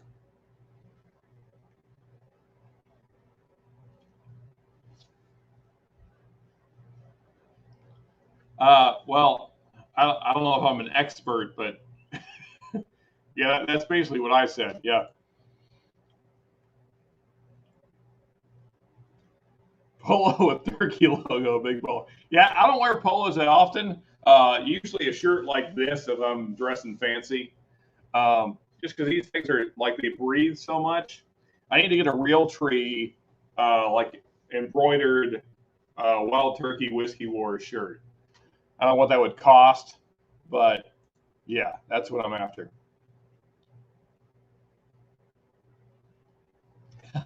Possibly. I have some German family ties, but I don't know any German. Sad face. So that is what I do. And then, oh, okay, I space it. Cap the night off with a big ass glass of water. There you go. Yes. Hydrate, my friends. German comes from my mother's side. I was born in Pennsylvania, and the German culture is still there. Yeah, Pennsylvania Dutch. Yeah, so actually there's a lot of Dutch-speaking people here.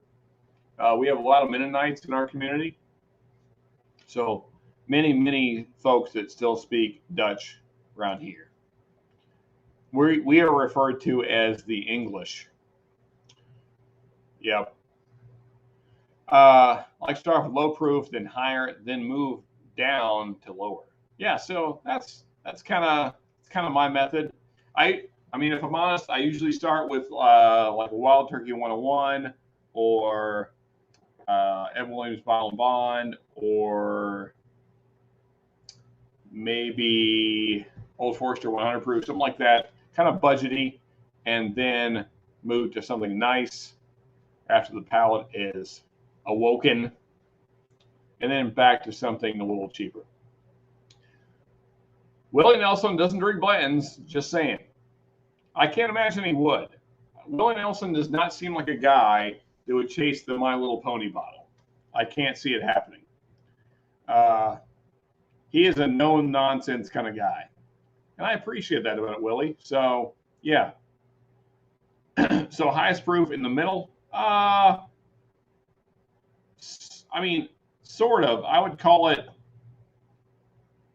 earlier than middle because, like, so I just have a little bit. I mean, less than is in this glass right here to wake my palate up of something cheap, and then rinse with water, and then I go to something nice.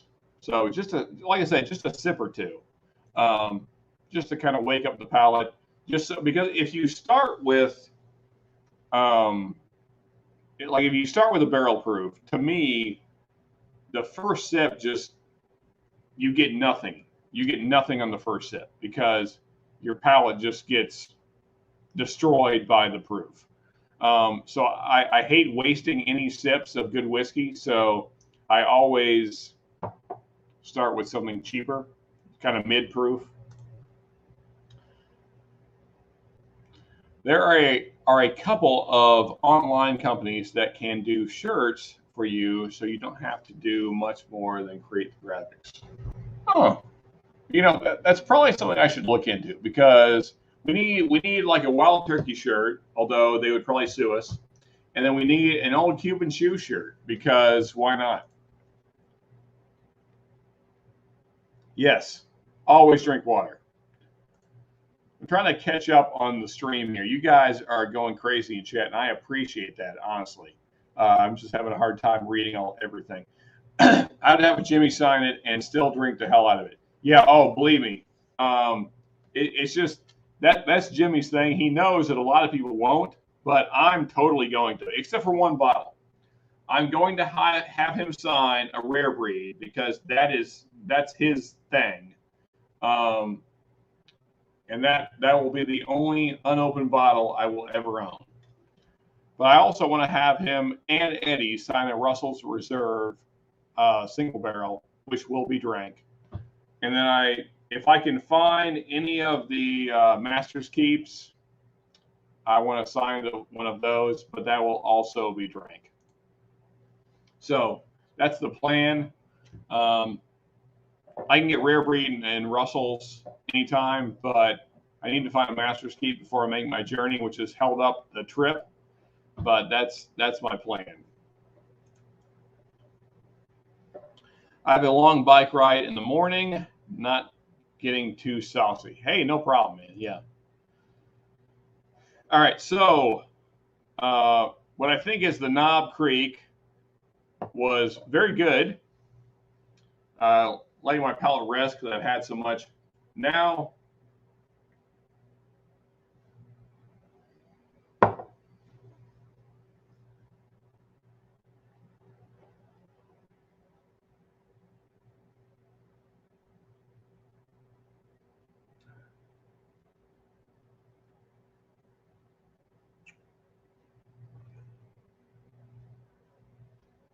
okay. Here's the problem. I am out, basically, of Knob Creek, or what I think is Knob Creek. Well, it's got to be. All right. Let's just reveal. So we're going to have to go back and forth on these because I feel like I like the Knob Creek better, but I want to know for sure. So F, yeah. So F, Knob Creek, and D, High West. I got a little bit of High West, so I need a splash of Knob Creek. And I'll try and mix them up. It's hard to mix up 2 glasses, but gave myself a splash there. Honestly, I did not expect the Knob Creek to finish that high. I didn't think it was that fantastic on my first pour, but it's opened up and become a pretty good one. I know still living in the woods, you're going to have a problem with this.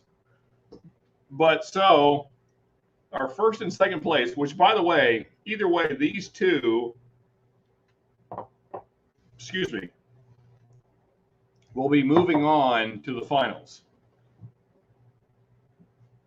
So this is really just for first and second tonight. They still have to battle 101, Wild Turkey 101 Rye, and they also have to battle Old Forester Rye, which if you didn't see that live, that was about a month ago. We did Wild Turkey 101 Rye, Old Forester Rye, Elijah Craig Rye, which is not in this mix, but I just threw it in there, and then Bullet Rye.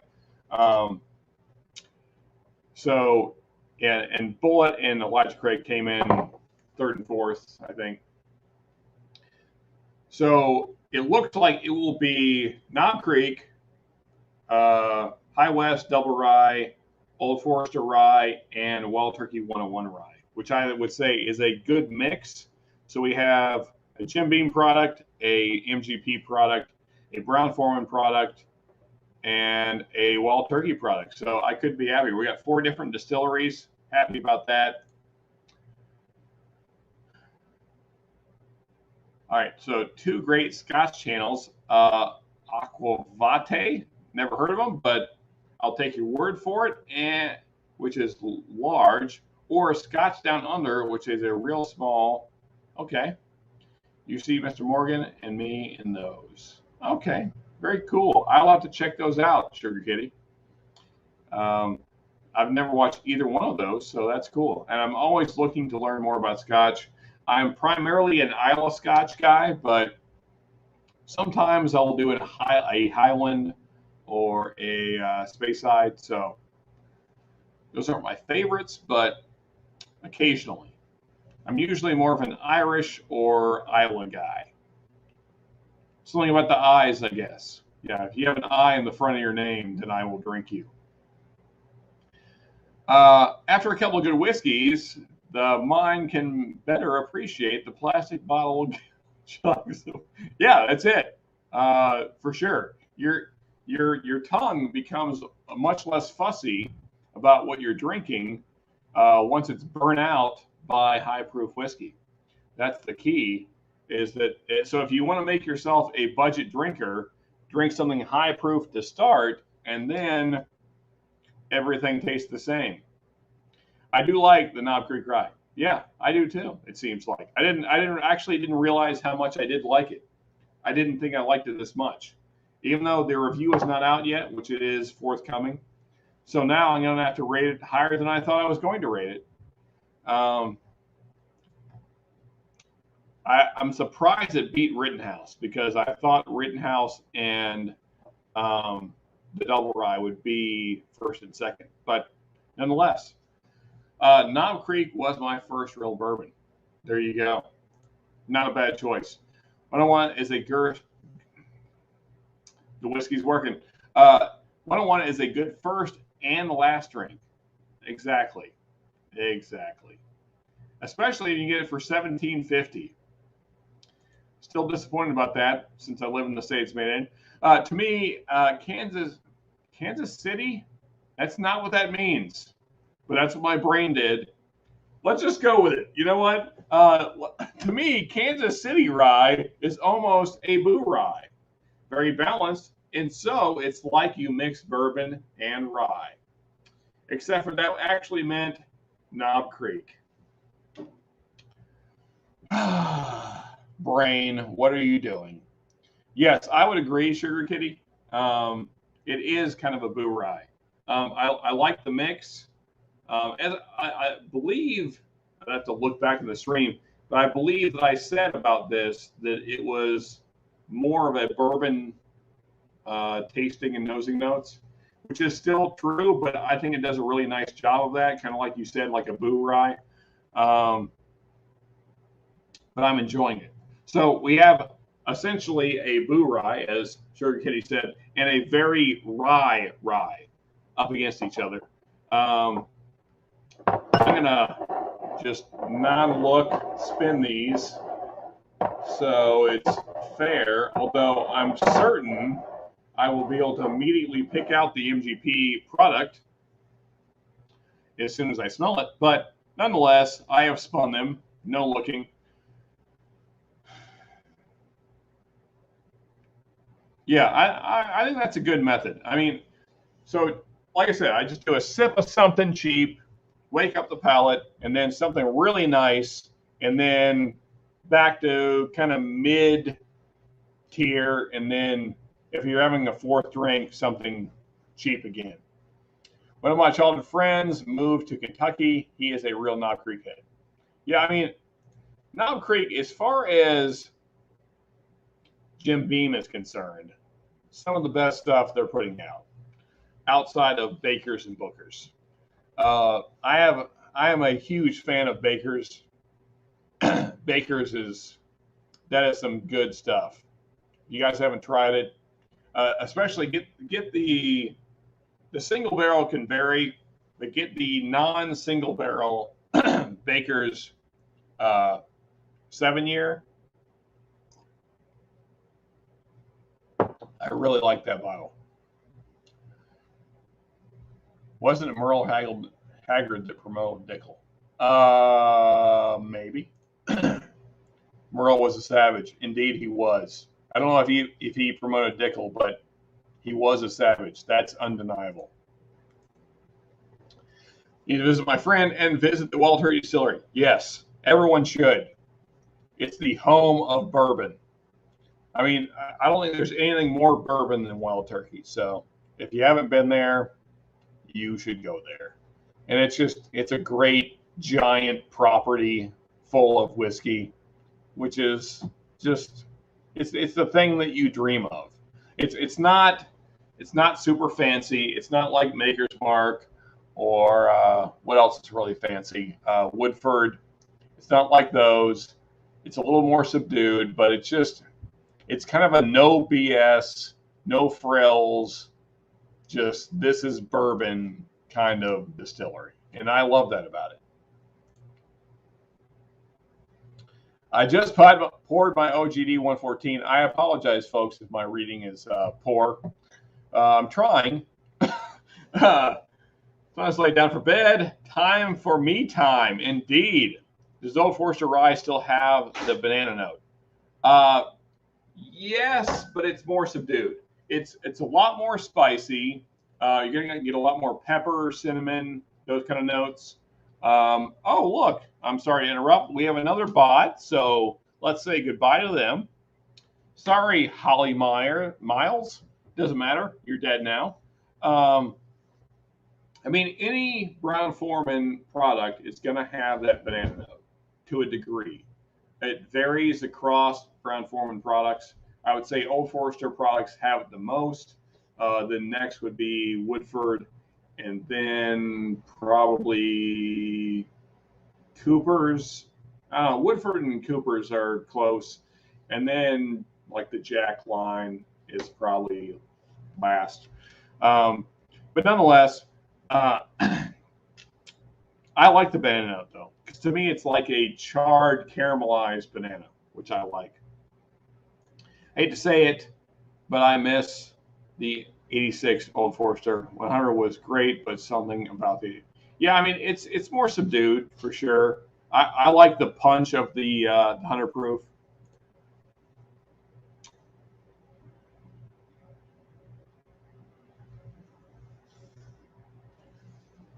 I have never seen that, James Morgan, ever.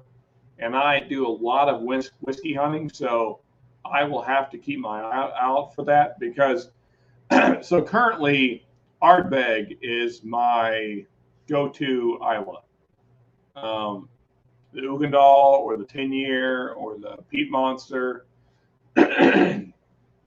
Sorry, folks, my voice seems to be leaving. I'm not sure why.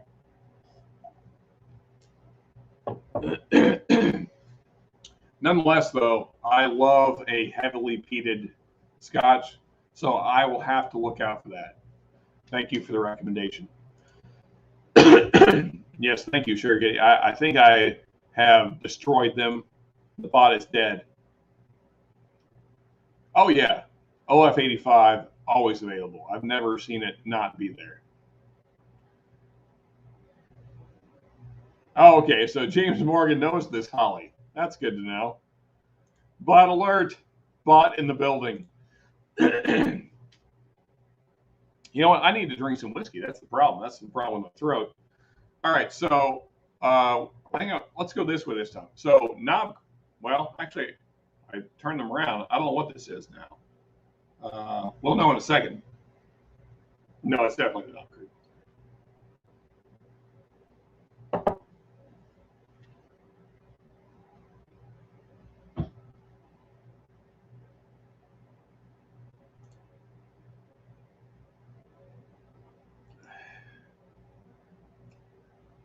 Vask came from China.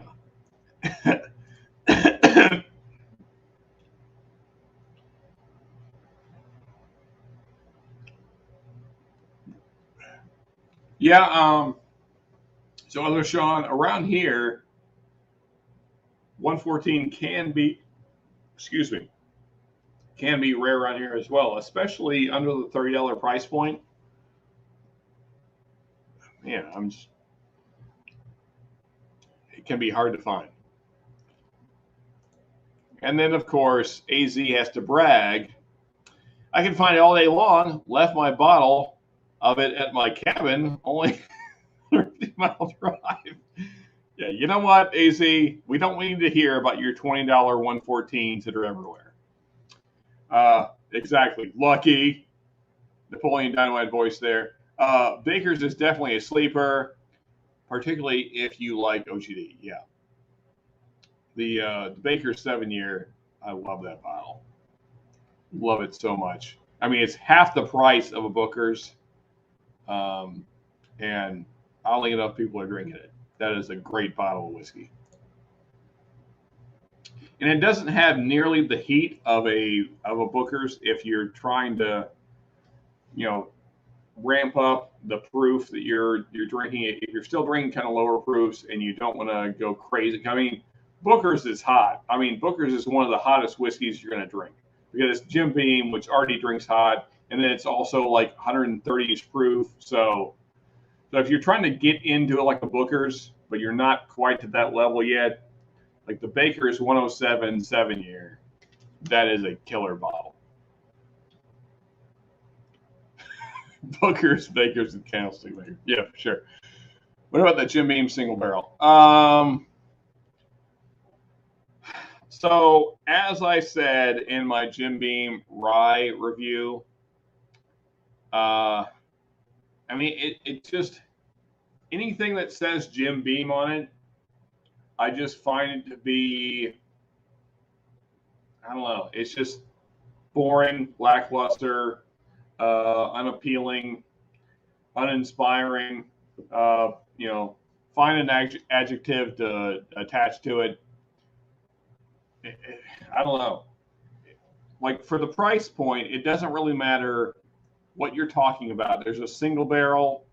If we're talking about Jim Beam single barrel, there's a rye, there's a bourbon. It doesn't matter what. There's something that does it better than the Jim Beam equivalent. That's my personal opinion. Which is strange because this is technically a Jim Beam. I mean, it comes from the same distillery. But the Jim Beam line is just boring. Every single one of them I've ever had. 25 for 114. That is fair for sure. I wish I could get that. Same with BT. I'm trying to run through chat here. No, we don't. Maybe there's just a thing in Texas. Probably. If open. Actually, yeah, 86. Yeah, 86.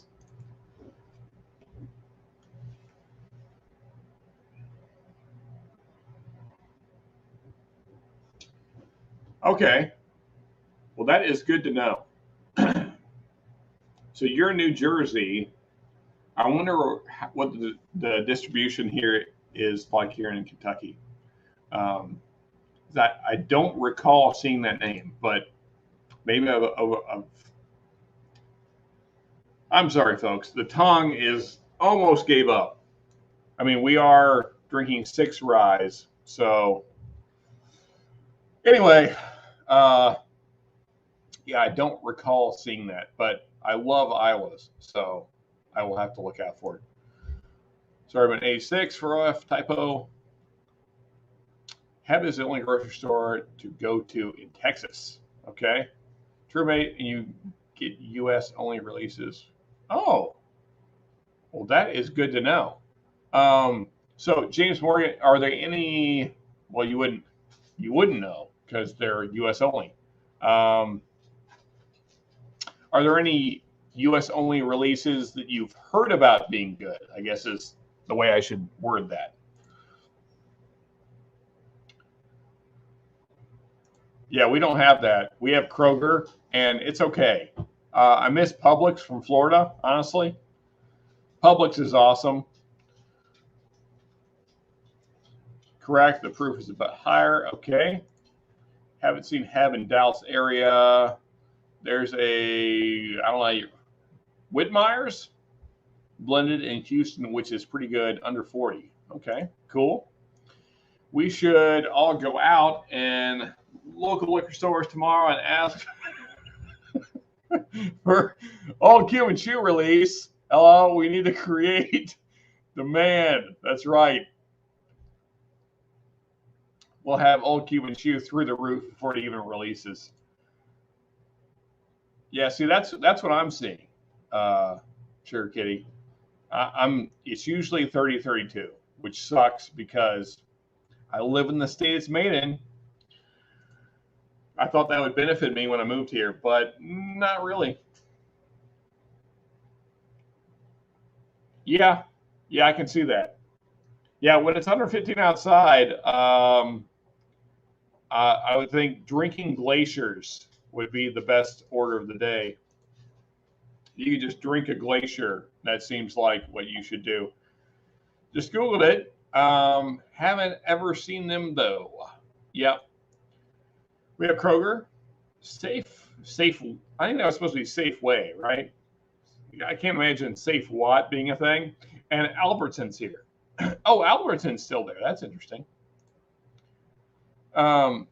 Liquor is not in grocery stores here, though.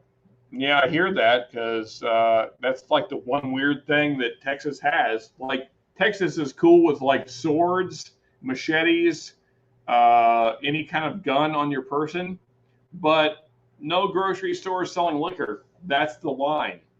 It's a really weird line, but that's the line that Texas is holding to. I don't really understand it, but that's the line. So now you know. Not up on U.S. releases. Sorry, just no our juice. Okay, gotcha. No problem. I get that. Stupid liquor laws, indeed. It got cold here now. Meat pours are better now.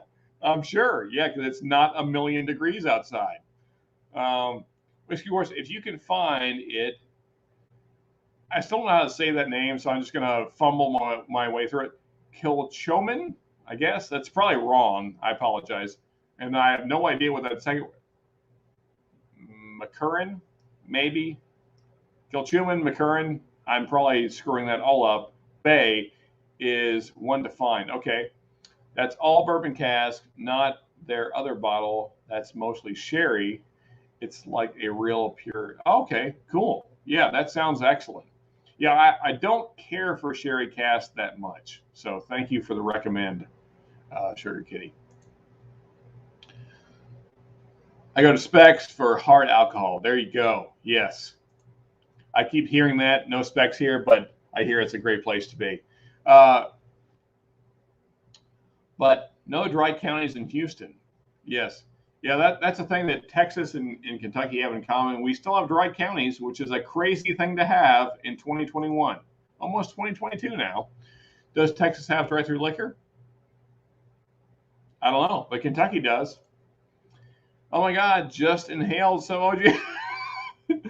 OGD by accident. Not fun. Nope. Inhaling any whiskey is horrible. It will ruin your night. All right, so back to this thing that we're supposed to be doing. The Knob Creek versus High West, basically, is what this has become. I'm going to do them back to back. No palate cleanse. Well, a minor. Baby sip of water.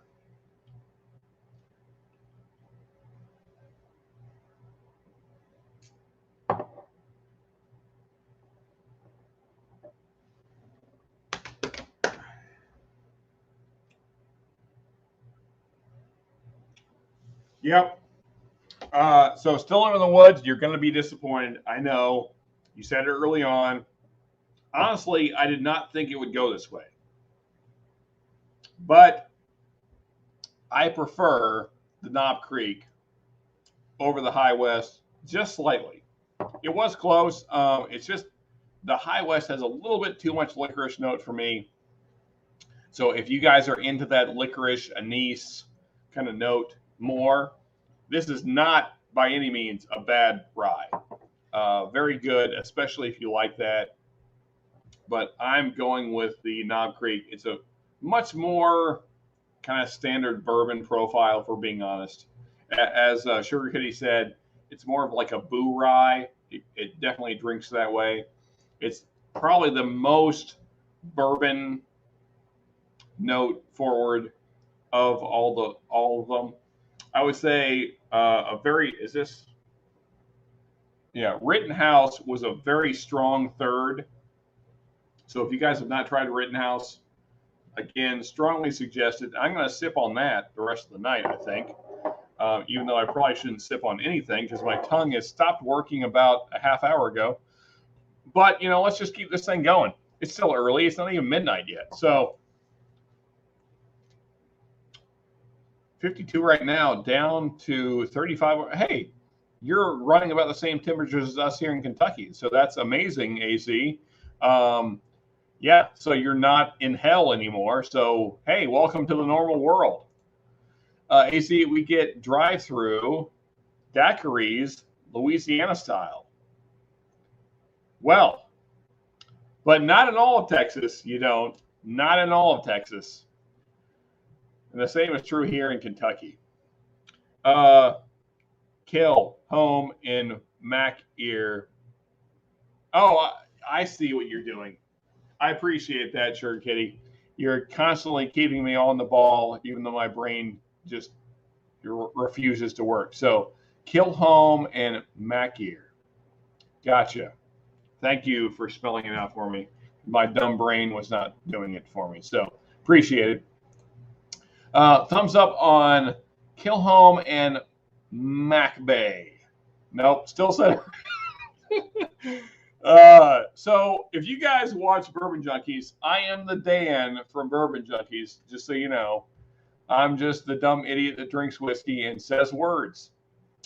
I try to be better, and when I'm sober, I feel like I do better. But, this late in the night, I'm just kind of Dan. Although I don't curse, so there is that. I can keep my language clean, if that matters to you. Lou, Dry County here. It sucks having to leave the city to get a good drink. You're not lying. So, other Sean, for the first year that we moved to Kentucky, I had to drive 35 minutes to get any kind of liquor. So I feel your pain. I feel it. We just went wet this year, and I'm very happy about it. We now have 5 liquor stores in a tiny little town. I mean, there's 22,000 people in our whole county. So that kind of gives you an idea of the smallness of our town. And our county is pretty big for Kentucky. So we're a good-sized county in Kentucky, and 22,000 people in the whole county, and the population keeps dropping. And we have 5 liquor stores. So I'm very happy about that. Lots of competition, which keeps the prices down. very, very happy about that. Inhaling whiskey is Navy SEAL training. Not a joke. At least it shouldn't be. That's way worse than drowning to death in a pool because water doesn't burn your lungs like whiskey does. When I was in Fort Worth, I became a member of some bars like NC and other crazy places. Okay, cool. I know nothing about that, but sounds good. Becoming members of bars is always good. My rural county is dry, but only has one small liquor store. Oh, isn't. I'm sorry. Reading is good. Fundamental, they say.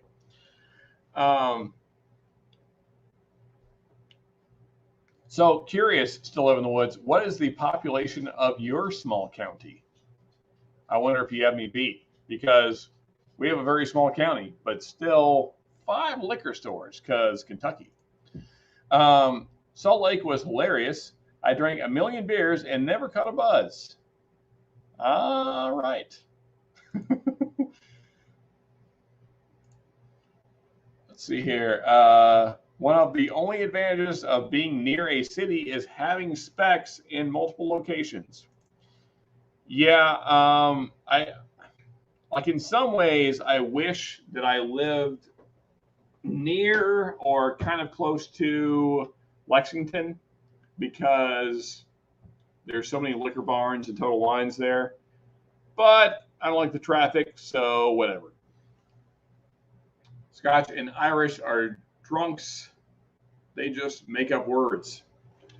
I mean, I'm like partly Scotch and Irish, so I'm pretty good at that. Would just be nice if I could find, if I could, man, what am I?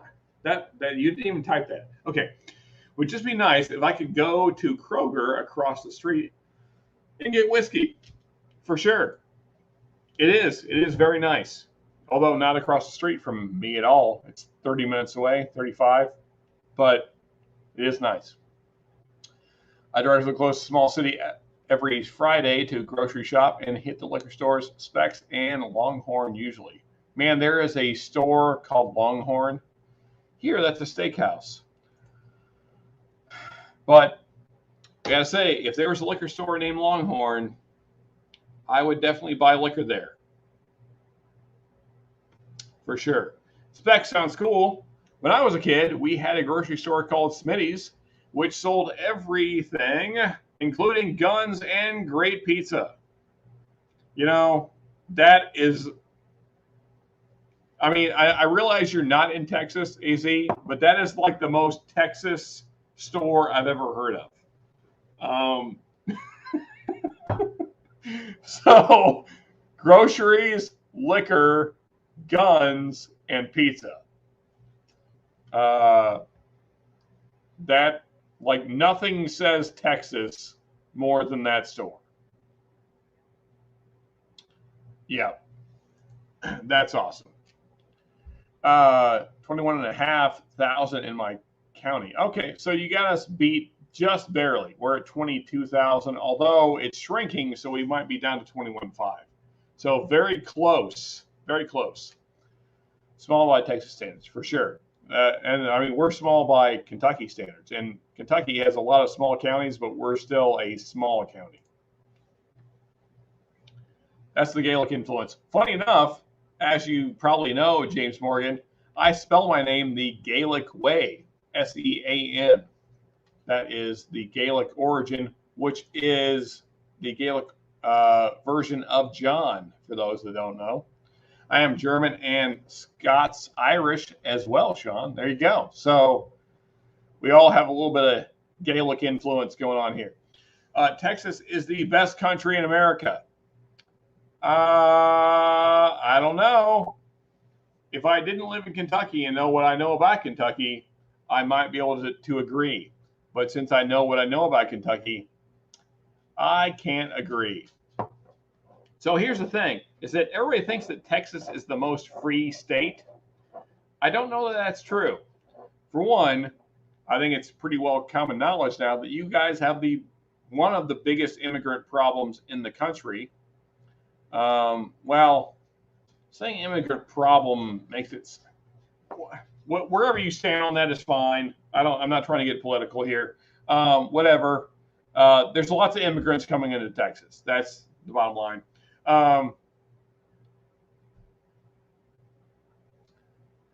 The other thing is that we beat Texas in open carry. I can't think of the political term, but open carry was legal here a full 2 years before Texas. Granted, we were not able to carry. Actually, I can't say that's true. I know that you're able to carry a sword in Texas. I don't know if that's true in Kentucky, although I feel like it probably is, because Kentucky's Kentucky. I mean, in general, the thought here in Kentucky is that we don't give a crap what you do. That just across the board, we just don't care. As long as you don't mess with anybody, it's fine. And if you do mess with somebody, then you disappear. So either way, it works out just fine. So this is a very true story, even though it's kind of sad. So there was a guy that apparently stole from some local drug dealers around our parts, and he disappeared.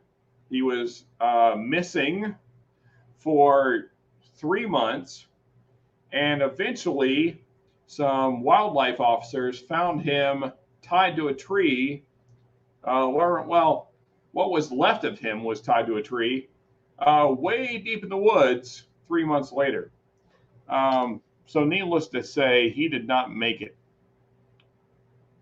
So that's kind of the Kentucky attitude. Just don't mess with anybody, and you'll be just fine. There's a gas station just across the county line that sells gas, guns, ammo, and meat. And there's a tiny little liquor store in the same building. I like it. This reminds me of like Ron Swanson. What is it? Food and Stuff. Is that in Parks and Rec?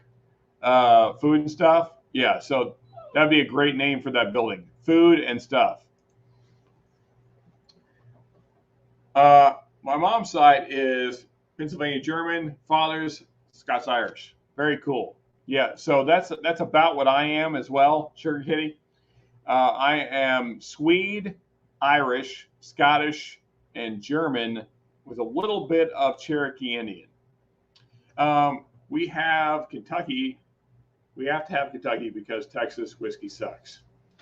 Yeah, I mean, it's getting better, though. I think Texas whiskey has come a long ways. But, everybody talks about how free, like, Texas is the freest state in the country. I don't know that's true. I'd say there's a few states that are in contention for that spot. Sadly, I have to agree. We have concealed carry weak sauce. Yep. Constitutional carry. That's the thing I'm looking for. Now, I'm not saying that that's a good thing just for anyone that's maybe offended by that. I'm just saying that it's a thing that definitely exists here. People walk around with guns on their hips in Walmart all the time. That's just, you get used to it after a while. Texas has all kinds of problems, but I've never been more grateful to live here than I have over the past 2 years. I can tell you that. I would agree. Same thing in Kentucky. I cannot imagine being in Florida still during these last 2 years. Man, I cannot imagine what our lives would have been like through this. You know what we're going through. We all know the thing. I'm not going to say it because you know the thing. Couldn't say it better.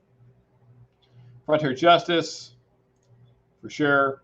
Love Texas despite all the BS. Yeah. You know what? No, I'm going to leave it alone. I was going to say something, but I'm just not in the mood to deal with politics, so I'm just going to leave it alone.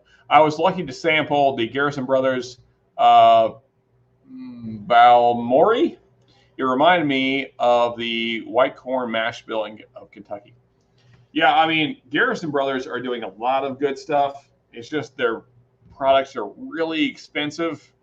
That's the only thing that kind of irritates me about it, but they are putting out some good whiskey. There's no doubt about it. Oh, I'm sure they do. I would say, honestly, Commandante, that even folks that are not living in Texas know what you're talking about because it's such a tremendous problem that, yeah, if you're keeping up at all, then you know what's going on in Texas. Anyway, I like when Ron Swanson went to Home Depot and the kid asked exactly if he could help him. I know more than you. That's how I feel every time I go into a liquor store. There's always some guy, especially in the big box stores like Liquor Barn or Total Wine, that's trying to sell me something. And I just want to say, I know more than you. Nick Offerman, indeed. I carry a 38 on my back everywhere. On your back? That's an odd place. But anyway, whatever you want to do. Anybody have that Buffalo Trace White Dog? I think it's way, way, way too overhyped. It's just, it's non-aged Buffalo Trace. So, I mean, the barrel is what makes it good. So, I don't know. Not really my thing. I mean, unaged Maturit it's fine, but it's not at all why I drink whiskey. So, yeah, I could pass on all of them, honestly, unless like somebody gifts you or you buy for yourself a mini barrel, then it would be worth buying just to see what you can do with it. Oh, okay, I got you. So I'm reading ahead. Unfortunately, folks, I have drank a ton of liquid, so I have to hit the bathroom again. But chat amongst yourselves. Talk about Buffalo Trace White Dog. What do you guys think about it? Personally, I think it's a waste of money.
All right, I'm back. Hate when liquor store employees try to suggest stuff. I know what I'm looking for. Yeah. Well, I mean, so sometimes just for fun, other Sean, I will ask them, and this is completely just for my own amusement.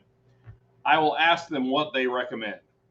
And it's always, you know, I, I hate this word, but it describes what I'm after completely.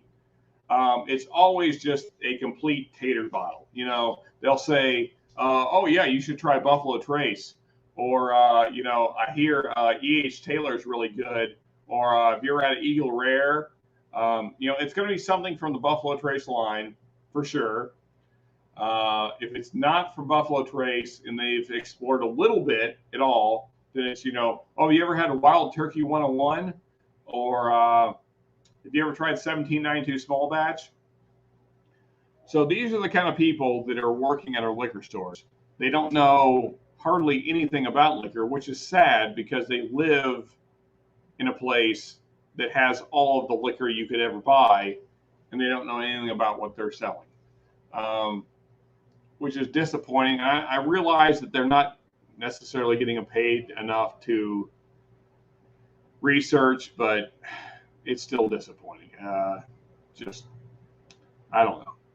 I wish that I should work at a liquor store. That's what I'm getting to. Real quick on the Buffalo Trace White Dog thing, I can't imagine the balls of Buffalo Trace to sell an unaged product at $25 a bottle.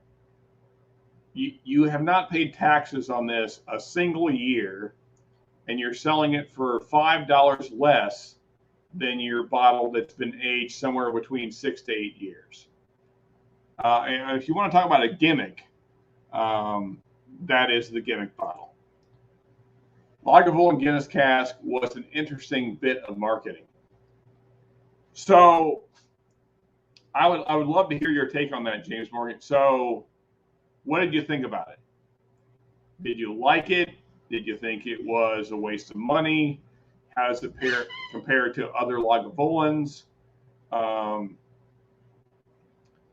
Do you think it is just marketing? Because around here, it's around 110 MSRP.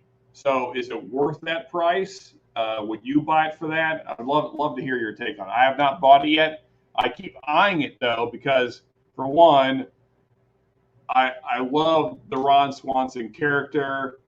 I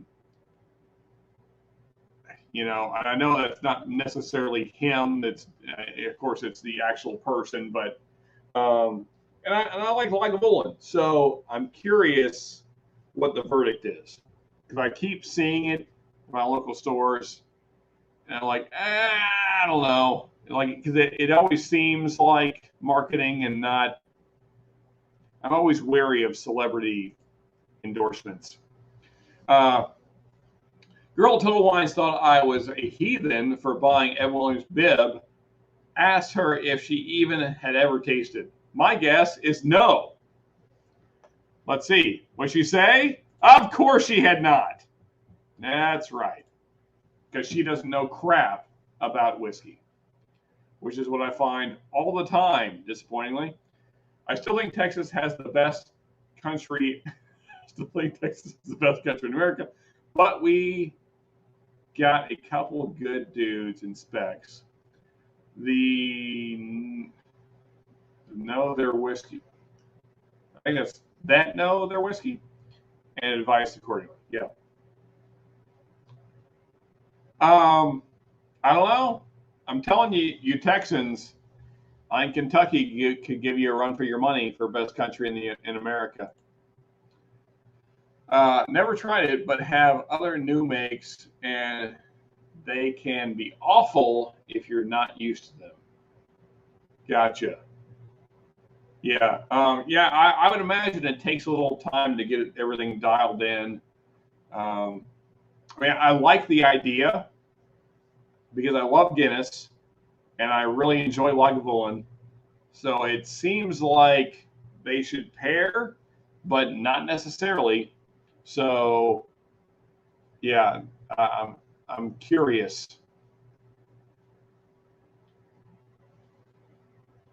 Need Jim Beam's Jacob's Ghost back. Maybe. Never had it. As I said earlier, I'm not big on anything that says Jim Beam on it. I think the Jim Beam distillery itself puts out a lot of good stuff, but anything that has a Jim Beam name on it, I don't know. I don't care. Chad Total Wines likes Chestnut Farm for sure. I don't even know you, Chad. You don't know crap about whiskey. Some have the barnyard funk like manure in a glass. Okay. Well, that is not what I wanted to hear. But I'm glad I didn't spend 110 on it and didn't find that. Oof, bad Rex. Yeah.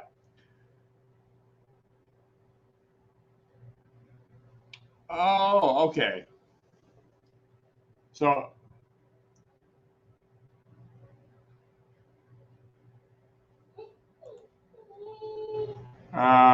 it's a novelty chun, probably. So I went to a quick over here, Sean. No Lagavulin stays for a long on the shelves. Everyone is a fan. Okay. Man, I need some food. You guys eating anything good tonight? So actually, I made a smoked, what some would call a Christmas ham. We just call it a country ham or sugar. Anyway, so it's a smoked sugar, maple, brown sugar, honey glazed ham. Yeah, that's what I did tonight right before the stream, which is why I was a little bit late because I was getting all that put away right before the stream. But I'm thinking about snacking on that as soon as we end the stream because it was excellent. I love the smoky and the savory and the sweet together. Ah, it was so good. Let me get back to this Rittenhouse, though. You know, this nose has really kind of died off. Like when I remember when I reviewed this, the nose was really nice, and it's just, I don't know, it's kind of faded. I guess the air has affected it quite a bit.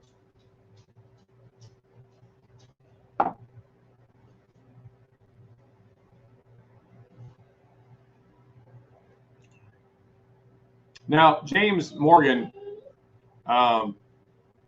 you did mean when you said that. Let me re-highlight it here. Some have the barnyard funk like manure in the glass. You did mean Lagavulin Guinness age stuff, right? You weren't talking about something else. Just want to make sure I wasn't confused on that, because if that's the case, then I definitely probably won't be picking up a glass of that. AZ always has the Japanese peanuts. That's really what you should be an ambassador of, AZ, is the Japanese peanuts.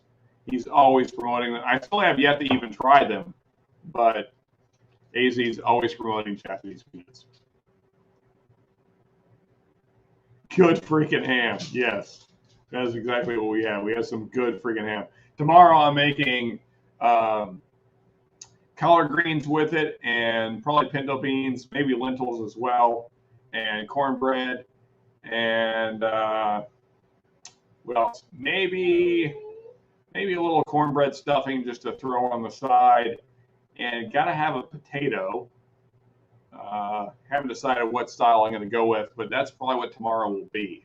I was going to do it all tonight, but with the live going, I just didn't have time. So, yeah. Sounds good. Oh, believe me, it is. Like I said, as soon as this live wraps up, that's probably what I'm going to be snacking on, even though it's way too late to be eating ham. But going to do it anyway because, yeah, life. Sure, Kitty. No, just whatever Mexican snack company called Japanese. Okay, gotcha. Just peanuts in a coating. Yes. Yeah, AZ has explained this many times to me. I always forget what the combination of things is, but I hear they're delicious. Also, folks, the wife is home. She is getting settled in. And so, just so everybody knows, because I want to brag a little bit here. So the picture that I took tonight of all the bottles, that was actually on my new floor that I put down just 3 days ago. Yeah, so you're looking at my new kitchen floor. That's what you were looking at. Here's the wife. Hello, everybody. Now I was chatting about the white dog. We call a new make over here. Yeah, same thing. Exactly. I'm just surprised by the balls of Buffalo Trace to sell for $25 a bottle. An unaged spirit for $25 a bottle. From what I hear, the microphone, I assume it was a well put together dram. Okay. Well, that gets my hopes up. So, is it 110 worthy though? That's the question. That is the question I have. Thanks, Sean. That is nice. I'm just doing flat iron steak, baked taters, and green salad. Yeah, well, so I only did the ham tonight, so I'm kind of like making half a meal tonight, and then tomorrow will be the rest of it. So I didn't really. I mean, I'm sort of being lazy. So what was the final score? We are all busy shooting the bull. Now, we got another bot. Third one tonight and blocked. AZ, do you mean me or do you mean, are you talking to James Morgan? Because for me, the order was Knob Creek. Let me get the right glass here. Yeah, Knob Creek Rye was our first place. High West Double Rye was second, and a pretty close second. And then Rittenhouse came in third, which is what I'm sipping on now because I'm out of the other two. Yeah, so that was my order. And I think I might throw the Rittenhouse in the final. So the finals for our budget rye showdown will be Knob Creek Rye, Rittenhouse Rye, High West Rye, Old Forester Rye, and sorry, the dog is wanting to play. And then Wild Turkey 101 Rye. So those will be the five. I think I'm going to do five for the finals. So we will see which one comes out on top. I have a feeling it will be Wild Turkey, but we will have to see. We will have to see what happens. Evening from London. Yes, thank you again, James, for joining us. I mean, it's got to be, what, 4 a.m. now at least? 5 a.m.? I don't know what the time difference is. I haven't been keeping track, but at least 4 a.m. It's very, very late there. So thank you, James, for staying with us. Offerman here is like 90. I don't think I pay. You know, I keep seeing this kind of stuff. It seems like Kentucky has the highest prices on everything. I don't know how this keeps happening. 90, I might do it, but in my local stores, it's $109.99. Bots do not quit. Yeah, Verara Tech, for sure. I don't know what it means, but they keep saying it for some reason. No, the rye order. Okay, yeah. Okay, so I hope I cleared that up. Hello, Westcoast. Now I know. Now you know that you've arrived. You have it. Yeah, exactly. Bot trolls or whatever. Okay, fair scoring. You get ejected. Yep, 5 a.m. Okay. Oh, okay, yeah. Well, guys, I think I am going to wrap it up for tonight. I hope you enjoyed it. Thank you for the new faces, James Morgan and Sugar Kitty. Always great to see new faces. And, of course, to all my regulars, I really, really appreciate you guys when you guys come back every week. And I love all the comments. The comment section was great tonight. One thing I will say, if you haven't hit the like button, please do so. I would really appreciate that, guys. And if you, one last thing of self-promotion, I don't do this much, but if you want to keep up with the channel, I do have a Facebook page, which is where I post all my stuff. So outside of YouTube, of course. And that's kind of a good way for me to communicate with you guys because it's hard to communicate through YouTube. So the Facebook page is Whiskey Wars on Facebook. So if you guys want to follow me there, I would really appreciate it. Trying to build a community there as well. I would love to see you guys chatting on the Facebook page. That'd be great. So yeah, again, thank you everybody. It's been a great night, and we will see you next week. I think I might, if so. Actually, question to the group: if Saturday nights are good for you guys, I will probably keep running them through the end of deer season, which is going to be near the end of January. So if Saturday nights are just as good or at least as good as Friday nights, I will probably keep doing them at least through January and maybe continuously. So maybe just let me know in the comments what you prefer, if you prefer Friday or Saturday, just so I kind of get a feel for what our regulars are liking. And then we'll decide from there. If you guys prefer Fridays, I'll try and make that work. But if Saturday works better, then that's great too. So thank you again, everybody. Yes, need a cat nap for sure. Good times, fellas. Enjoy the chats. Need to get some. Yes, get the rye. Kitty, peace. Peace out and stay more. Can't read that with a straight face. Cheers, Sean, and all in chat.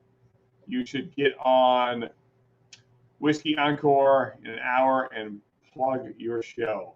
I think I'm going to sleep, James Morgan, but I will think about that. Maybe. Saturday is probably better than Friday for me personally. See you all next time. Okay. Like I said, anybody that wants to, if one day is better than the other, Friday or Saturday, please let me know. I'd love to hear from you guys. You guys are the regulars, so you guys make the stream fun.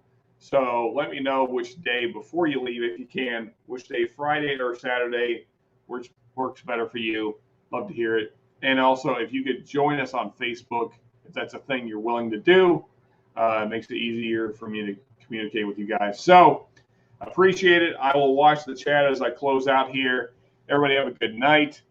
And yes, our winner again is the Knob Creek Rye. I know it's still Live in the Woods is a little bit disappointed, but hey, High West came in second, so not too bad. And we will see you guys next week. I'm out. Good night.